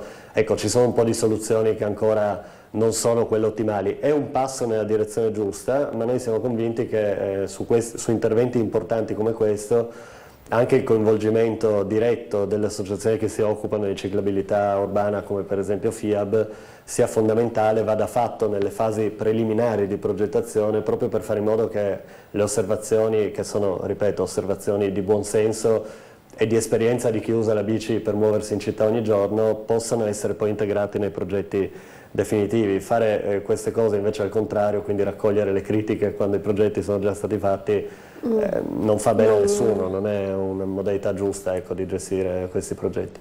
Allora, rivediamo ancora per l'ultimo collegamento, credo, il nostro Marco Stabile con la direttrice Andrina Contessa, che si trovano all'esterno proprio nel parco, in una zona particolare però del parco, vero Marco? Sì Laura, adesso noi facciamo una camminata con la direttrice Contessa in questa infilata bellissima dell'orangerie, ovvero di tutte queste piante di arance che rimandano un'altra passione di Massimiliano proprio per gli agrumi che amava tenere qui, anche se la bora lo metteva poi in difficoltà e il freddo durante l'inverno. Voi con le serre siete riusciti a portare avanti, diciamo, quest'altra parte della tradizione botanica voluta da Massimiliano. Diciamo che abbiamo realizzato il suo sogno infranto, perché poi a un certo punto il giardiniere gli disse: guardi, qui è impossibile far crescere gli aranci, per cui... il primo non sepol di Massimiliano. Il primo non sepol di Massimiliano, ma noi abbiamo vinto anche questo, portandoli appunto nelle serre nuove, che a quel tempo forse non erano ancora state costruite, e facendo questo ciclico passaggio, come vedete, stanno benissimo, ci hanno dato tantissimi frutti quest'anno e quindi stanno molto bene, sono molto belli, sono stati scelti con molta cura, sono tutte specie antiche di arance amare, perché venivano usate per fare le marmellate, che erano predilette dagli Asburgo, e quindi noi le coltiviamo con molto amore e speriamo di riuscire anche ad ingrandire la nostra collezione quando avremo, dopo il restauro delle serre antiche che partirà a breve, sta partendo adesso la gara, avremo più spazio per tenere più aranci l'inverno e quindi per metterne fuori di più durante l'estate. Ecco, qui ritorniamo davanti al Miralab, che è lo spazio dedicato anche alle scolaresche che arrivano a Miramare, poi spiegheremo le attività, con questi pannelli retroilluminati che ci riportano nel mondo dei fiori e in particolare delle rose, se non sbaglio. Sì, queste immagini provengono tutte da questi libri di Carlotta illustrati da Pierre-Joseph Redouté, che era il grande illustratore che ha illustrato nella sua vita centinaia e centinaia e centinaia di rose, tutte le rose della Malmaison di Parigi, quindi una collezione incredibile. Le abbiamo scelte appunto per accompagnare le attività che si terranno sia all'esterno che all'interno del Miralab, che adesso vedremo. Come vedete qui c'è una panca per sederci e dei tavoli che sono molto, come dire, semplici per fare anche degli esperimenti di giardinaggio e dei laboratori. Io sono molto felice di questo spazio perché il museo non aveva uno spazio per i ragazzi e per i bambini, non aveva uno spazio per i laboratori, per le attività didattiche, e adesso finalmente ce l'ha, perché un museo deve essere al servizio della comunità e non deve essere soltanto una cosa bella di per sé stessa, ma deve essere anche al servizio della comunità e del pubblico. Facciamo un ultimo passaggio invece sul Miralab, che è appunto questo spazio che consente di fare appunto questi laboratori con i ragazzi anche all'interno. Tra l'altro, mentre uscivamo dal castello vedevamo entrare le prime scolaresche in un momento in cui insomma i ragazzi che arrivano da tutta Italia a vedere Miramare sono veramente tantissimi. Una cosa nuova che lanciamo adesso, io faccio gli annunci oggi a voi per la prima volta, che non abbiamo ancora pubblicato, partiranno anche le attività estive. Noi avremo anche dei seminari estivi per i bambini e i ragazzi che a breve pubblicheremo, quindi sarà un'attività in più che verrà offerta dal castello durante il periodo estivo, anche per sostegno alle famiglie, insomma. Bene, allora Laura, io credo che devo praticamente cederti la linea. Diamo giusto un passaggio al volo al Miralab per farvi capire anche gli spazi che sono stati allestiti qui dentro. Andiamo da questa parte, aperta l'altra porta, per farti capire che insomma c'è la possibilità anche all'interno di fare questo tipo di attività anche quando, diciamo così, la bella stagione non aiuta, e quindi in quel caso credo si possa fare anche sotto il portico, no? Il portico è molto utile anche per l'ombra, perché d'estate serve anche un posto all'ombra dove lavorare, dove stare, dove anche fare merenda possibilmente. Ecco, qua invece sì. Chiudiamo allora con questo spazio, anche qui che è stato restaurato in legno e insomma messo a disposizione dei ragazzi e delle scolaresche. E quindi è un bellissimo lavoro fatto da falegnami friulani, che noi ci teniamo a dirlo perché cerchiamo anche di lavorare con il territorio, e vedo che i bambini si trovano benissimo e ci sono tante attività, abbiamo tutto un catalogo infinito di attività che si possono fare in questi luoghi, e sono tutti legate al verde, al rispetto della natura e al rapporto anche tra il castello e il parco. Bene, Laura, è tutto da Miramare, questo micro giro turistico assieme alla direttrice Andreina Contessa, che ringraziamo, che è andato a darvi idea un po' delle novità. C'è anche la notizia, vero, che la mostra Ars Botanica viene prorogata e insomma avrà sicuramente suscitato il gusto di molte persone da casa, magari ad attendere queste visite guidate per andare a vedere anche una perla riscoperta, che è quella del Castelletto. A voi Laura e ai tuoi ospiti. Grazie davvero a Marco Stabile. Un bel giro turistico, no? L'abbiamo visto, insomma, ha toccato vari punti. Se posso un flash, so che manca poco tempo, ma vedendo appunto la bellezza di spazi che sono stati anche recuperati nel parco e nel castello di Miramare, mi viene in mente che l'asse di Viale Miramare e quindi anche il tema dell'accessibilità al castello, sia per i turisti che per i residenti, è un tema molto rilevante, soprattutto nei mesi estivi. Già ho visto insomma anche come succede ogni anno che ci sono segnalazioni e lamentele, per esempio sulla intensità del trasporto pubblico, sul fatto che servirebbero corse aggiuntive. Ecco, per noi pianificare in maniera adeguata una città significa per esempio anche immaginare che su quell'asse ci sia una linea di trasporto pubblico ad alta capacità, che possa essere anche flessibile, che quindi nei mesi estivi per esempio possa trasportare più persone, e chiaramente una soluzione come è stata adottata in tante città europee potrebbe essere anche quella di un tram, che magari partendo avete più volte insomma, suggerito. Esatto, no? partendo dal castello potrebbe fare tutto l'asse via Miramare e poi proseguire anche ovviamente togliendo un po' sulle rive. di traffico.